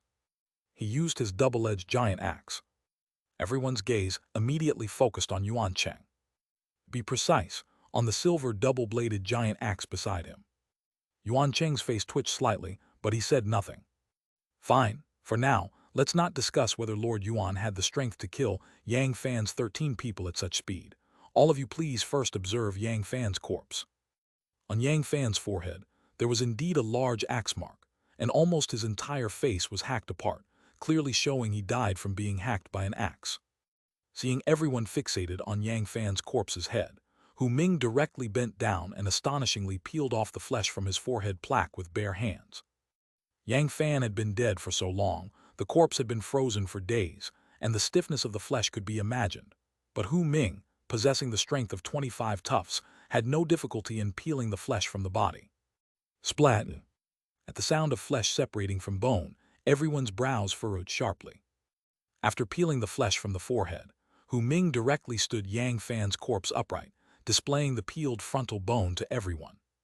With the flesh from the corpse's forehead peeled away, everyone could clearly see the condition of the bone inside, and their expressions instantly froze at the sight. On the forehead plaque bone, there was a thumb-width small crack. Can any of you see anything? Those present today were not young, and they quickly understood after thinking for a moment, their expressions changing dramatically. The small crack on the forehead bone was much deeper than the original wound on Yang Fan's face, suggesting a high probability that the fatal injury was actually the crack on the forehead bone, rather than the hacked facial wound. Not just a high probability, it should be more than 90% certain.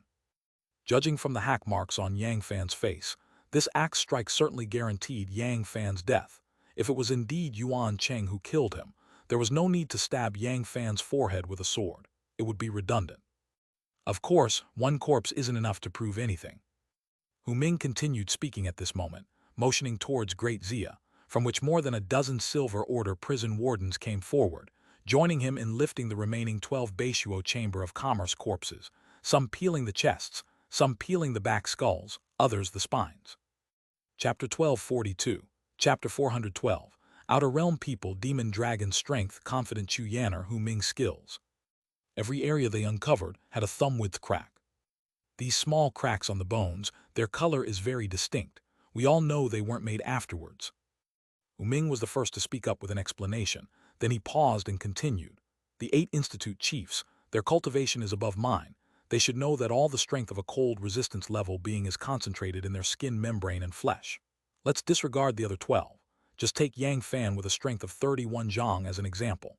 To break through his skin membrane and flesh and strike directly to the bone, may I ask how many people here can manage that? Everyone present first glanced at Yuan Cheng, then quickly turned to Yuan Dao next to him, and finally looked at Xia Chuan, their expressions changing immediately. To accomplish this, one would need strength of at least 50 zhang or more.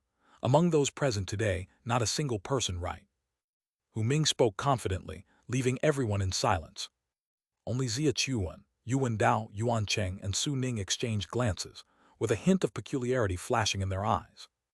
Others didn't know, but they were aware that if they exerted their full strength, they could actually do it. Of course, they couldn't possibly speak up and argue at this moment.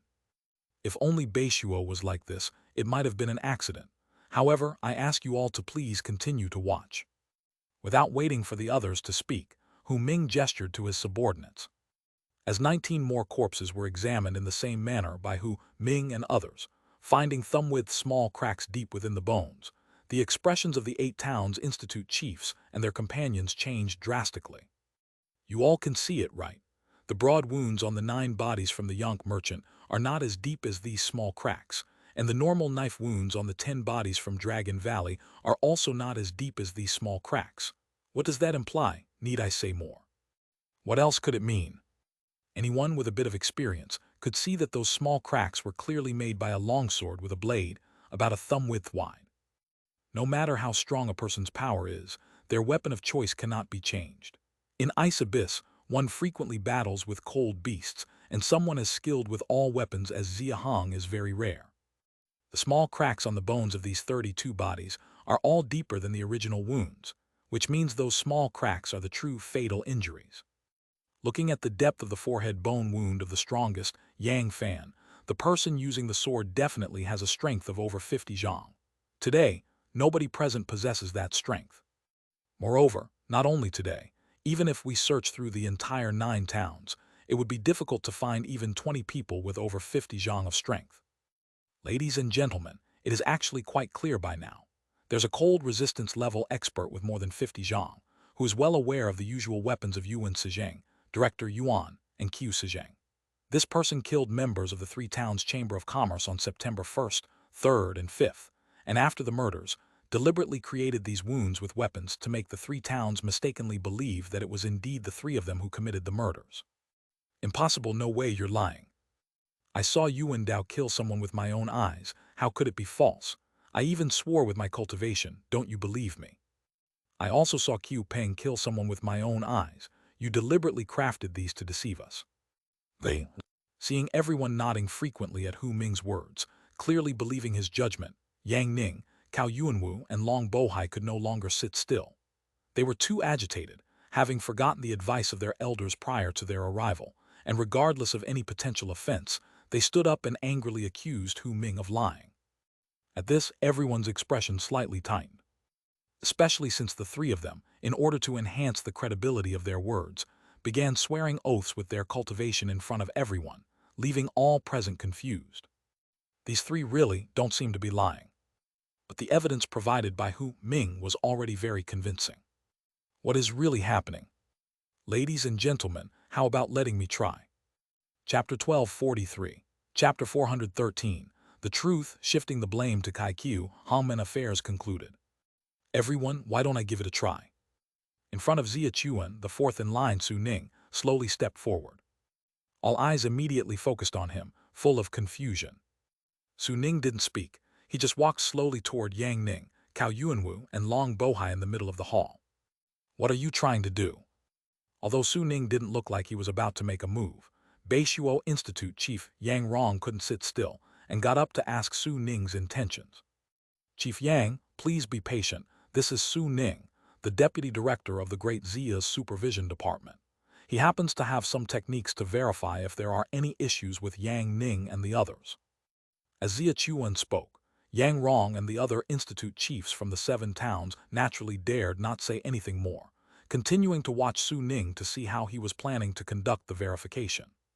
Su Ning first approached Yang Ning, made eye contact with him, then suddenly stirred his blood and qi, and as 3 great Xia sacred patterns emerged from his brow, his entire aura suddenly surged several times over. Lord Su made a move at the city gate in early September.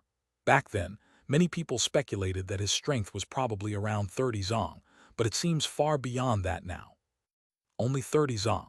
His aura is stronger than that of Chief Yang, Shangyuan Yuan, and Yi Yizhu, at least over 40 zong.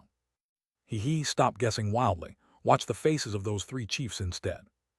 This time, the 8 towns sent people to Hongmen to cooperate with Great Xia in the investigation, so the number of people that came was originally limited, and those qualified to enter the government office building were even fewer, with each town having only 5 to 6 people, including the 8 institute chiefs. With so few people, and since they were on Great Xia's territory, they naturally dared not act too presumptuously, so those making the remarks at this moment were all from Great Xia, mostly soldiers from the Cloud Dragon Army. As everyone speculated about Su Ning's strength, someone reminded them to watch the expressions of the 3 institute chiefs, prompting them to immediately look up. When the 3 institute chiefs heard the noise, although they quickly suppressed their facial expressions, the hint of astonishment in their pupils didn't escape the eyes of Great Xia's people. The expressions of all the soldiers from Great Xia suddenly intensified. 5 days ago, when the 8 institute chiefs arrived, Commander Liu Yuan of the Cloud Dragon Army disclosed the strengths of the 8 to them. The strengths of the 8 institute chiefs mirrored the situation in the 8 towns, with the strongest 3 being Yang Rong with 43 zong, Shangyuan Yuan with 41 zong, and Yi Yizhu with 41 zong. The remaining 5 were somewhat weaker, mostly between 35 to 40 zong. The hint of astonishment in Yang Rong and the other 2's pupils clearly indicated that Su Ning's current outburst of strength was certainly above theirs, which was undoubtedly a major morale booster for Great Xia's people. Hearing the discussions around, a faint smile played at the corners of Su Ning's lips. His basic strength was actually only 36 zong, but with the Great Xia sacred pattern, a 30% increase allowed his strength to surge to nearly 47 zong, naturally far exceeding these so-called 8 towns institute chiefs. If it were to come to a life-and-death fight, his techniques were numerous. Of course, now was not the time to think about these things. Su Ning brushed aside unnecessary thoughts, looking at Yang Ning in front of him, who was struggling for breath under his imposing presence. His eyes suddenly focused. His eyes began to emit a faint green light, and then the green light quickly spread within his eyes until finally, both pupils transformed completely into a shiny green color. Lord Su, why did your eyes change color? I don't know, do you? I know, it must be a great treasure bestowed upon Lord Su by the Lord. Right, I remember, don't you all recall? Lord Su previously didn't have a right eye, and last year he suffered from soul loss syndrome for over half a year. I heard it was the Lord who used a great treasure to awaken him. Not only was he awakened, but the Lord also elevated Lord Su's battle body talent to top grade. It said his rapid strength growth was because of that great treasure. The matter of the 3 masters' organs was known only to the core members of Great Xia, and even though the soldiers of the Cloud Dragon Army present had higher privileges than ordinary people, they only heard a rough idea. All they knew was that Lord Su received a great treasure from Lord Xia Hong, curing the soul loss syndrome, restoring his right eye, and elevating his battle body talent from top grade to top grade. Naturally, they were full of envy as they discussed it. Meanwhile, as people speculated, new changes were happening with Su Ning. After his pupils fully turned into shiny green, Yang Ning and Su Ning's vision began to become transparent. No, not transparent. Instead, he could see through Yang Ning's pupils and observe a concentrated spiritual light hidden beneath his flesh, specifically in the liver area. The spiritual light seemed to have noticed Su Ning's gaze and trembled suddenly. The liver belongs to wood in the 5 elements, contains the soul body, governs vision. The Lord had me use prisoners in Xia City's heavenly prison for experiments. My eyes can now not only slightly manipulate the soul body stored in the liver, but also detect deceitful materials invisible to ordinary people. Let's see if Yang Ning has indeed encountered something deceitful. Recalling Xia Hong's words, Su Ning's expression slightly condensed, his gaze shifting away from the soul body in Yang Ning's liver and starting to examine his entire body carefully. As for Yang Ning, his body suddenly froze when the soul body in his liver trembled. He was clearly still conscious, but not knowing why he couldn't move, he looked at Su Ning with fear in his eyes. The eyes. Soon, Su Ning's gaze fixed on Yang Ning's pupil. Chapter 1244. Chapter 413. The truth, shifting the blame to Kaiku, Hongmen affair concluded 2. On the surface of Yang Ning's pupils, there were 2 black dots. The black dots were extremely tiny, and if one didn't look closely, they would be invisible. My eyes can currently slightly influence the soul body, so they should have some effect on these black dots. I'll give it a try. During last year's chaos at Daju Temple, Su Ning was among the first to have his soul extracted by Master Wusheng. So this April, after merging his internal organs, he immediately imitated Master Wusheng by trying to manipulate the soul body with his pupils. Having experimented several times, Su Ning now had some understanding of this ability. The pulling force his eyes could exert was related to the cultivation level of the person being influenced. The weaker the opponent, the stronger the pulling force, and vice versa. If the opponent was far stronger, there could even be backlash. Yang Ning, with only 21 Zu of strength, had disparity more than double compared to him, so extracting the 2 black dots from Yang Ning's eyes shouldn't be a problem. As Su Ning expected, he first focused his gaze on the black dots on the surface of Yang Ning's eyes, then suddenly concentrated, and the 2 black dots flew out with a sizzle. They weren't dots, but 2 exceedingly fine black lines, with a total length of over 10 centimeters, just deep enough to reach into Yang Ning's skull. What is that? There really is something. Although the black lines were fine, everyone present was at the cold resistance level, so they naturally could see it. Especially the 8 Towns Institute chief, whose expression changed drastically, causing him to stand up from his chair involuntarily. Once the 2 black lines were thoroughly extracted, they dissipated and disappeared directly. Yang Ning's face was full of pain, and after a cry of agony, his body directly crumpled to the ground. Yang Rong immediately rushed forward to support him. When Yang Ning raised his head again, his expression was first stunned. Then, as if he remembered something, his pupils abruptly contracted, and he began to shake violently. On the night of September 1st, more than 20 kilometers north of Hongmen City. Kid, weren't you quite bold in the city just now? What are you afraid of now? The middle-aged man in black, who looked simple and honest, slowly walked toward Yang Ning, his face full of mockery. He had just slaughtered 13 people from the Beishuo Chamber of Commerce. Yang Ning, already injured and having witnessed the tragic death of his relatives like Yang Fan, was utterly bewildered at this moment. Seeing the middle-aged man, he was filled with terror and panic, his mouth trembling yet unable to utter a single word. Worthless. The middle-aged man directly grabbed Yang Ning, locking eyes with him, and 2 beams of black light suddenly shot from his pupils, striking Yang Ning's eyes directly. The instant the black light hit his eyes, Yang Ning felt an intense pain in his mind. After a scream, he fell into unconsciousness. After Yang Ning fully recounted his memories, Su Ning used the same method to extract the black lines from the eyes of Yang Ning, Cao Yuanwu, and Long Bohai. Once the black lines were extracted from their eyes, their reactions were identical to Yang Ning's. Subsequently, they each recounted in detail how the members of their Chamber of Commerce had been killed. The truth behind the massacre of 32 people from the Three Towns Chamber of Commerce had come to light at this moment, and the expressions of everyone present instantly turned grave. Black clothes, seemingly honest middle-aged man, just these three characteristics. Xia Chuan furrowed his brows. That person was evidently extremely cautious. Neither Yang Ning nor Long Bohai and Cao Yuanwu's real memories from that night revealed any other features. Finding the real culprit with just these three details was like looking for a needle in a haystack. However, the main goal of Great Xia wasn't to uncover the truth, but to clear its own name. So, reaching this point was already quite perfect. Of course, there was one more thing. Xia Chuan's tightly knit brows immediately relaxed.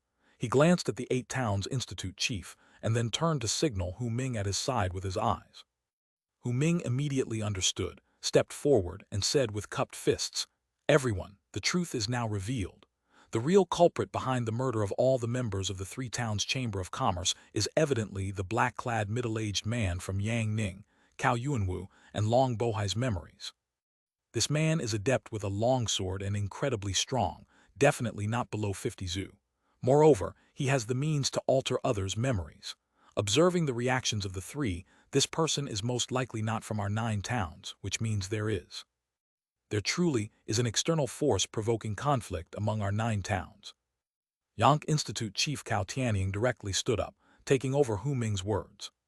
"People with strength above 50 Zu, there aren't even 20 across the 8 towns combined. Not to mention Yang Ning and the others' reaction. Just the memory-altering technique alone can't be matched by anyone currently in the 9 towns. Therefore, Cao Tianying's speculation has a high probability of being accurate." The other 7 Institute chiefs, along with everyone they brought on this trip, realized this logic, and their expressions all changed immediately. At this moment, everyone from the 8 towns gathered in the hall had only one thought in mind. There truly was an external force infiltrating the Mo South Slope territory. "Everyone, does this clear Great Xia of any suspicion?" With these words from Xia Chuan, he immediately drew the attention of the 8 Towns Institute chiefs. They pondered for a moment, and immediately looked at Yang Rong and the other 2. Cao Tianying was the first to step forward and bow solemnly to Xia Chuan, saying, "I, Cao, will ensure that everything that happened today in this hall will be reported back to Yank in full. At that time, my lord will surely provide Great Xia with an explanation." Chapter 1245. Chapter 413. The Truth, Shifting Blame to Kaikiu, Hongmen Affair Concluded, Part 3. I long feel the same way. If this is indeed an incitement by Outer Realm forces, then the incident in Hongmen City last month was the fault of our Dragon Valley town. Minister Xia Chuan, rest assured, once our lord is informed, Great Xia will receive a satisfactory response. Long Wenbai also spoke up. Now only Yang Rong was left among the 3 towns. The relationship between Beishuo and Great Xia was the worst at the moment, so his expression was obviously a bit conflicted. But the truth was right there, and everyone's eyes in the hall were focused on him. He held on for a while, but eventually he spoke up.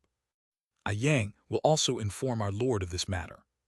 Seeing Yang Rong's face full of reluctance, Xia Chuan frowned slightly, recalling what Xia Hong had told him before leaving Hongmen last month.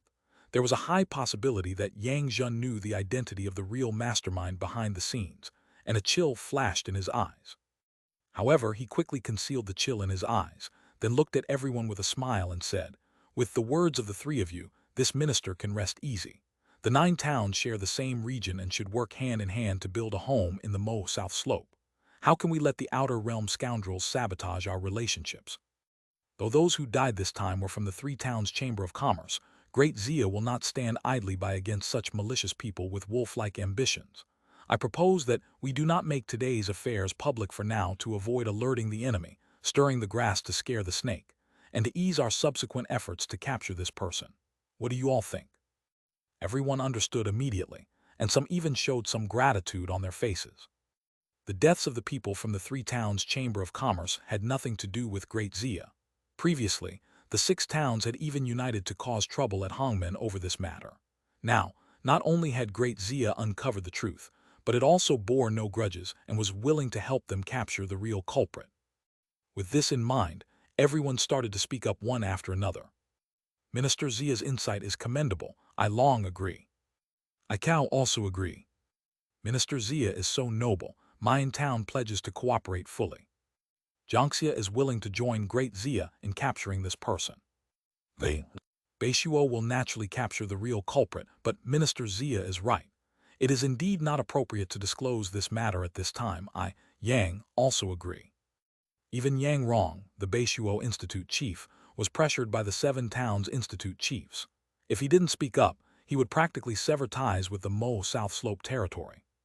Hearing the statements of the 8 Towns Institute chiefs, Xia Chuan nodded slightly at first, then hesitated in his tone as he slowly spoke. To be honest, there's actually. As he said this, he showed a hint of hesitation, as if considering whether to speak or not.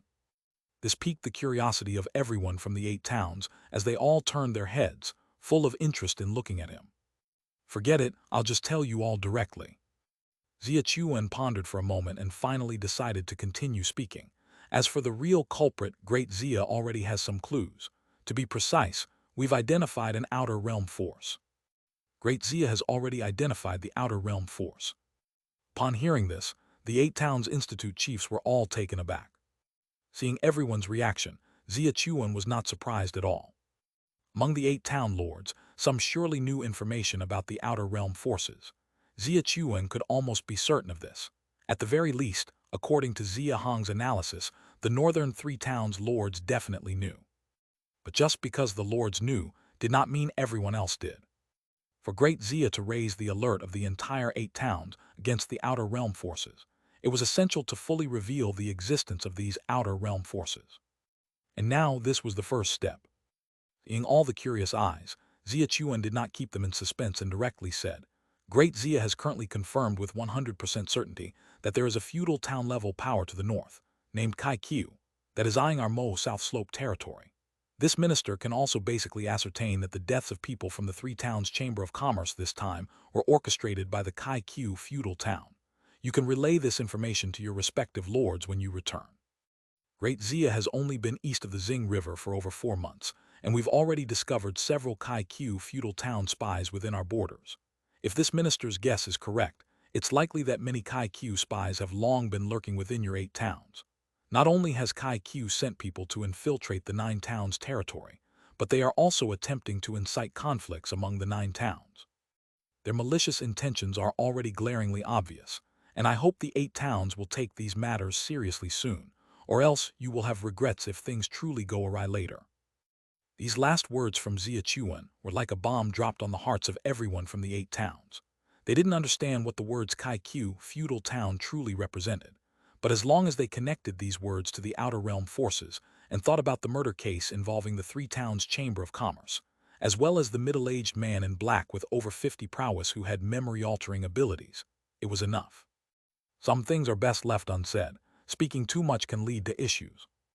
Xia Chuan naturally understood this principle, so after pointing out the matter of Kai Qiu feudal town, he did not continue to elaborate further.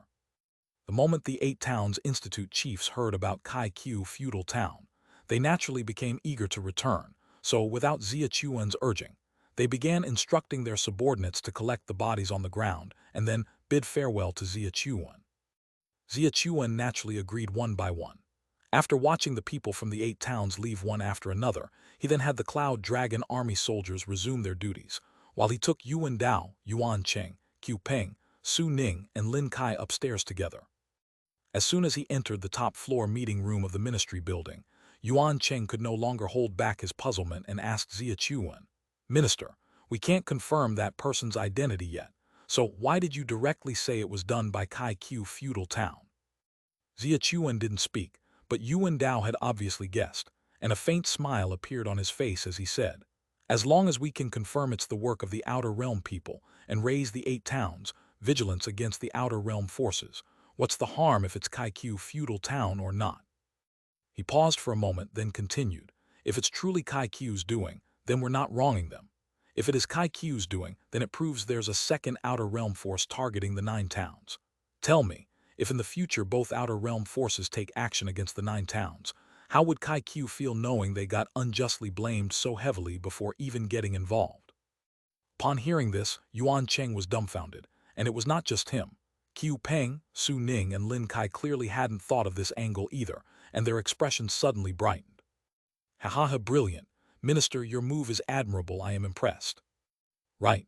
If there are indeed two outer realm forces, our framing strategy might prove to be incredibly effective in the future, ha ha ha. The minister is indeed formidable, I am truly impressed. Upon hearing their praises, Xia Chuan immediately waved his hand with a smile and said, "This wasn't my idea. It was left to me by our Lord before leaving Hongmen last month." The Lord's plan, no wonder. Upon learning it was Xia Hong's plan, the look of amazement on everyone's faces immediately vanished, replaced by a look of calmness. They clearly weren't surprised at all that Xia Hong could come up with such a clever tactic. Awareness of Kai-Q feudal town needs to extend beyond those present. Next, we must leverage the spies to spread the negative rumors about Kai-Q feudal town throughout the 8 towns. We must ensure everyone knows there's a powerful outer realm force eyeing the 9 towns, and has infiltrated many spies to incite a civil war, with the ultimate goal of destroying the 9 towns and annexing the entire Mo South Slope territory. Understood, Minister. Upon hearing this, Qiu Peng and the others nodded gravely. Suddenly remembered something, Xia Chuan asked Lin Kai, "By the way, are all the people from Bashing relocated back?" Lin Kai immediately nodded. They set off from Hongmen the night before last, personally escorted by the Fei Peng and Bijou armies.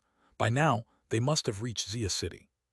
The migration of the Bashing population was finally completed.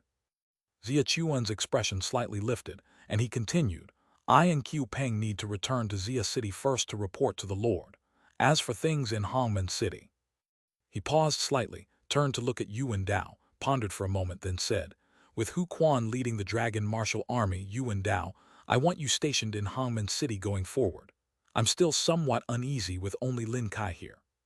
"Yes, Minister." Hearing Xia Chuan's distrust, Lin Kai's face flushed slightly with embarrassment while also feeling a sense of urgency. Back during the Great Xia Slope period, among the 5 people who received beast meat early, his strength was the weakest. Now he couldn't even manage Hongmen City alone, indeed a bit of a burden. "I must quickly enhance my strength." "All right, Qiu Peng and I will return to Xia City first. Su Ning, continue to oversee Bashing. Yuan Dao and Lin Kai, you two keep a close watch over Hongmen City, and should there be any anomalies, dispatch someone to relay a message back to Xia City immediately." Understood, Minister. Chapter 1246, Chapter 414. Birthday, the painter living in Xia City, population boom discouraged. Sure, here's the translated text. HTML. In the 8th year of Great Xia, on the 5th of October. Just entering the night, inner city Yuan Mansion. Hahaha, I finally turned 6. Shilu was setting up a feast with 6 maids on the first floor, when she heard an exaggerated and excited shout from upstairs. A smile immediately appeared on her face. "Young master, put on your clothes before coming down." Forgot. Hahaha. Upon hearing the conversation between the maids and little Yuan Shao upstairs, Shilu and the 6 maids around her couldn't help but laugh. Young master has been looking forward to this for a year, and it's finally here. Not just the young master, kids in the inner city around his age now especially enjoy comparing who turns 6 first. This kind of thing cannot be compared, hahaha. You can only officially start cultivation at 6, there's no choice. I know, I heard it's a new trend started by the 2nd prince this year. Whenever there are peers, they ask each other's exact age. Many kids in the inner city have picked up on it, and the young master often plays with the 2nd prince, so needless to say. Thump. The maid's cheerful conversation was interrupted by the sound of hurried footsteps from behind. They immediately turned around and, along with their mistress Shilu, looked towards the stairs. Their eyes immediately brightened. Yuan Shao, who had just turned 6, was running down the stairs excitedly. Though only 6, Yuan Shao's height exceeded 1.3 meters, already far surpassing peers in the camp, his burly physique starting to show its presence. He was dressed in a tailored black little summer clothes, with silver thread woven into the collar and cuffs, a pendant hanging at his waist, and a youthful demon sheep pattern embroidered with red thread on his back. The demon sheep appeared fierce, with its 6 horns extending to Yuan Shao's left chest, as if perched on his shoulder, lifelike and both beautiful and formidable. He also carried a double-edged giant axe on his back. Of course, it was a specially tailored miniature version. Once Yuan Shao reached the bottom of the stairs, remembering today was his 6th birthday, he immediately suppressed the excitement on his face, stood upright, pretended to cough, and then asked Shilu formally, "Mother, have the prince and my friends arrived?" Seeing her son purposely acting like a little adult, Shilu couldn't help but burst into laughter, and as she laughed, the maids who were holding back their laughter followed suit.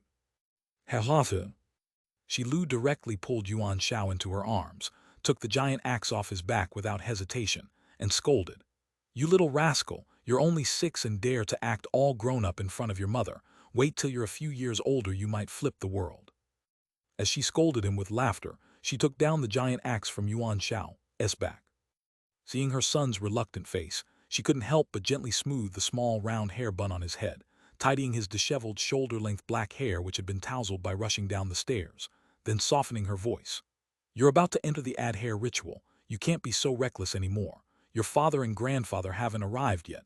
The prince can't come that fast. Sit here for a while and don't run around.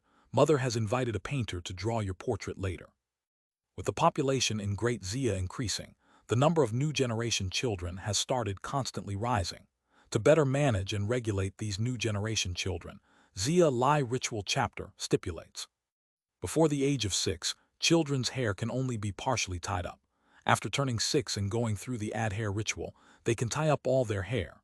Then wait till 15, and after the add crown ritual, they can truly be considered adults and go out alone without adult accompaniment. Yuan Shao was not usually hyperactive, but today he turned 6 and was extremely excited. Being gently advised by his mother, he immediately quieted down, but on hearing about the portrait he immediately showed a sour expression and pouted, "Portrait again. Mother, I don't want to draw." With Great Xia's population increasing, various talents have started to emerge continuously, painters being one of them. Painting is an extremely important skill. Regardless of scale, almost anyone who can go out in the camp will know a bit.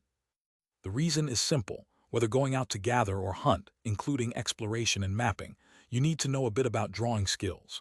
For instance, when compiling Cold Beast Record in the early days of Great Xia, Xia Hong himself attempted it, though he had no talent in this area, and the result was tragically bad. However, Xia Hong's lack of skill doesn't mean others couldn't do it. The emergence of paper in the first year of Great Xia greatly encouraged the development of the painting industry. But at that time, this craft was mostly applied to record hunting gatherings and geospatial mapping. But with the growing population of Xia City in recent years, more talents emerging, painters' skills have become increasingly sophisticated, expanding the scope of painting skills to include aspects of civilian life. The incident's origin was Bai Yunzi, the chief painter of the craftsman department, who was famous for being under his wife's thumb. One day last year, after being scolded by his wife, he painted a portrait of her scolding angrily with hands on her hips and labeled it "Shrew Scolding" beside it. This shrew scolding portrait was so lifelike. Somehow it began to spread within the craftsman department first, and Bai Yunzi's wife happened to have quite good looks, making this interesting story paired with the lifelike portrait quickly spread throughout Xia City. Chapter 1247, Chapter 414, Birthday the painter living in Xia City, population boom disheartened. The portrait spread, and the women in the city were immediately captivated upon seeing it.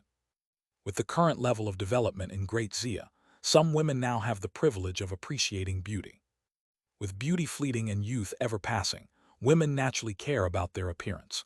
A portrait that can preserve their youthful image for a long time and can be viewed from time to time has an enormous appeal to them. Thus, a new business of creating portraits for people was born. Initially, the painters only painted women, but now they have expanded to paint the elderly, men and children, almost accepting anyone. It's said that a very few have already started to fall in love with landscape painting. Since his mother Shilu fell in love with portraits, Yuan Cheng had been painted 3 times. His resistance stems from having to maintain the same pose for a short duration of half an hour or a long duration of an hour, which is incredibly painful for a child his age. Shilu naturally understood her son's resistance, and she smiled, saying, "Don't worry, mother has invited a very skilled painter this time. You won't need to stand still. She just needs to look at you once." Yuan Shao was taken aback upon hearing this, and he displayed a bit of puzzlement on his face. The maid next to them seemed to know something, and she curiously asked, "Madam, could it be that you invited Miss Chu from the outer city?" Seeing Shilu nod, the maids immediately began a chat. "So it's Miss Chu. I've heard a lot about her. She charges at least 500 taels to create a painting now. That Miss Chu has become extremely famous recently. It's said that even Bai Yunzi, the chief painter at the craftsman workshop, visited her out of admiration 10 days ago. I heard her paintings can even move. Move, that's incredible. Upon hearing that Miss Chu's paintings could move, Yuan Cheng immediately became interested, his eyes full of curiosity. Yes, indeed. Not only do the people in her paintings move, but even the scenery does, though it's said to be quite expensive, 1,000 taels for a single painting. Hearing the 1,000 taels price, Yuan Shao couldn't help but click his tongue. He was young, but due to his affluent family background, and living in the inner city near the camp supply department main hall, he had some understanding of prices. Currently, 1 tael of silver can exchange for 10 contribution points. 3,000 taels translate to 10,000 contribution points, which is definitely not a small sum. Madam, the young masters have arrived. Suddenly, a maid's voice came from outside the hall. Mother, I'll go open the door. Shi Lu had yet to speak, and Yuan Cheng, who had just been comforted by her, dashed to open the door. Seeing her son so excited and eager, Shi Lu smiled and said nothing, slowly walking towards the door. Having been promoted to a 7th grade Kingaming Marquis, Yuan Cheng's house followed the 7th grade standards and expanded to 600 square meters, roughly 20 meters from the main hall to the front door. Shi Lu had only walked a few meters when Yuan Cheng, with nearly 30 peers, came in together. Among the group of children, there were not many who were 6 years old, including Yuan Cheng. There were 6. The remaining 20+ looked at Yuan Cheng with obvious envy in their eyes. Seeing the envy in those children's eyes, knowing they all wished to soon turn 6 and start their cultivation, Shi Lu couldn't help but feel amused, though her heart was filled with sighs of emotion. The destruction of Da Shi camp at Ta Mountain was just 10 years ago. Among the hundreds slaughtered by the wood puppet monster, there were many children around the age of these in front. If they hadn't died then, they could be living a life like this today. Greetings, Aunt Yuan. Lost in thought, Shi Lu was awoken by the voices of the children, looking down at the 4 to 8-year-olds, her eyes full of affection. She couldn't help but step forward to pinch the cheek of Yue Yuan at the front, and said to the children with a smile, "Good children, get up. No need to bow to Aunt Yuan. Today you are guests here for Shayar's birthday celebration. Aunt Yuan has prepared snacks for you in the side hall, Shayar. Quickly take your friends to go play." Yue Yuan, the eldest of the group, blushed immediately after his cheek was pinched, causing a burst of laughter from the other children. Let's go, follow me to the side hall, let you all see my prowess." But Yuan Cheng, the little host, seemed a bit impatient at this moment. Seeing his mother had spoken, he immediately led everyone to the side hall. Watching as the group of children headed toward the side hall, Shi Lu's face was full of joy. Even in the inner city, families wouldn't casually allow children so young to wander around, so those invited by Yuan Cheng were essentially neighbors. It's worth knowing that the Yuan mansion was close to the Great Xia main hall, and neighbors were naturally not simple figures. These 27 children, Shi Lu basically knew them all. For instance, the 8-year-old Yue Yuan and his 6-year-old brother Yue Bo are the eldest and second sons of Yue Feng. Then there's the 7-year-old Su Cheng, the 4-year-old Su Ping, who are Su Ning's 2 sons. Then there's Qiu Peng's eldest son Qiu Hong, second son Qiu Yang. Lin Kai's eldest son Lin Shu, second son Lin Lai, third son Lin Meng. Lu Yang's eldest son Lu Yuzhu, second son Lu Yufan, and her eldest nephew, soon to be 6, Shi Yuan. Madam, Miss Chu has arrived. Shi Lu returned to the main hall, just having instructed 2 maids to watch the group of children in the side hall when a voice came from outside. She quickly wiped her hands and called towards the outside, "Please, come in." Chapter 1248. Chapter 414. Birthday, the painter dwelling in Xia City, soaring population, despondency /3. Very soon, a maid led a young woman dressed in plain green attire, whose appearance was unremarkable, slowly to the entrance of the main hall. The woman in green had dark skin and had been constantly scrutinizing the decor of the Yuan mansion since entering, her eyes full of surprise, clearly awestruck. She only lowered her head when she reached the entrance of the main hall and saw Shi Lu in a luxurious dress. With a slightly nervous tone, she greeted, "Painter Chu Yanner pays her respects to Lady Yuan." Shi Lu did not show any disdain for Chu Yanner's attire or appearance. Her eyes were filled with curiosity as she smiled and asked, "Miss Chu's name is well known, and it's a pleasure to finally meet you today. I have heard that you can paint with just a glance, and the paintings you create can move. May I ask if that's true?" It's merely some skills not worth mentioning. Madam, you flatter me. I have a good memory, and indeed, I only need a glance to paint. As for whether the portraits can move, it's just some tricks of light and shadow, which were already unraveled by the painter Bai Yunzi 10 days ago. Shilu didn't quite understand, but she confirmed that the paintings could indeed move, which piqued her curiosity even more. She nodded, glanced at Chu Yanner, and then called over 2 maids, saying to Chu Yanner, "Follow the maids to the side hall. My Shayar and his little friends are there. Why don't you paint a scene of children playing? Can you do it?" Upon hearing this, a gleam flashed in Chu Yanner's pupils, and she nodded heavily, saying, "Yanner will do her utmost to satisfy Lady Yuan." Shilu revealed a trace of satisfaction on her face and continued, "I heard that you charge 1,000 taels for a painting in the outer city. I'll give you 1,500 taels, and if it's good enough, I can add a bit more." Chu Yanner immediately looked delighted and bowed in gratitude, saying, "Thank you, Lady Yuan." It seems that what Xiang Liang said was true. She really is someone from the outer realm beyond the extreme north domain, not knowledgeable of the world. Had she not come to Great Xia, her painting skills might have remained forever buried. Seeing Chu Yanner's reaction, Shilu recalled what Xiang Liang had told her about Chu Yanner before, and then nodded, instructing the 2 maids to take Chu Yanner over immediately. "Miss Chu, please follow me." Chu Yanner immediately followed behind the 2 maids, heading toward the side hall.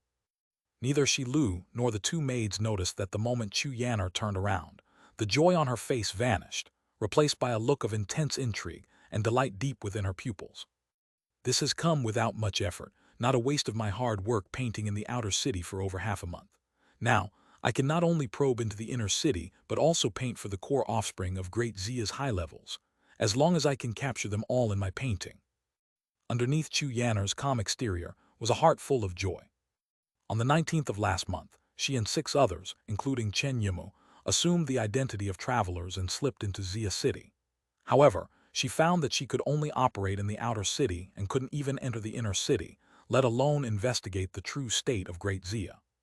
Thus, she could only showcase her painting skills to draw attention.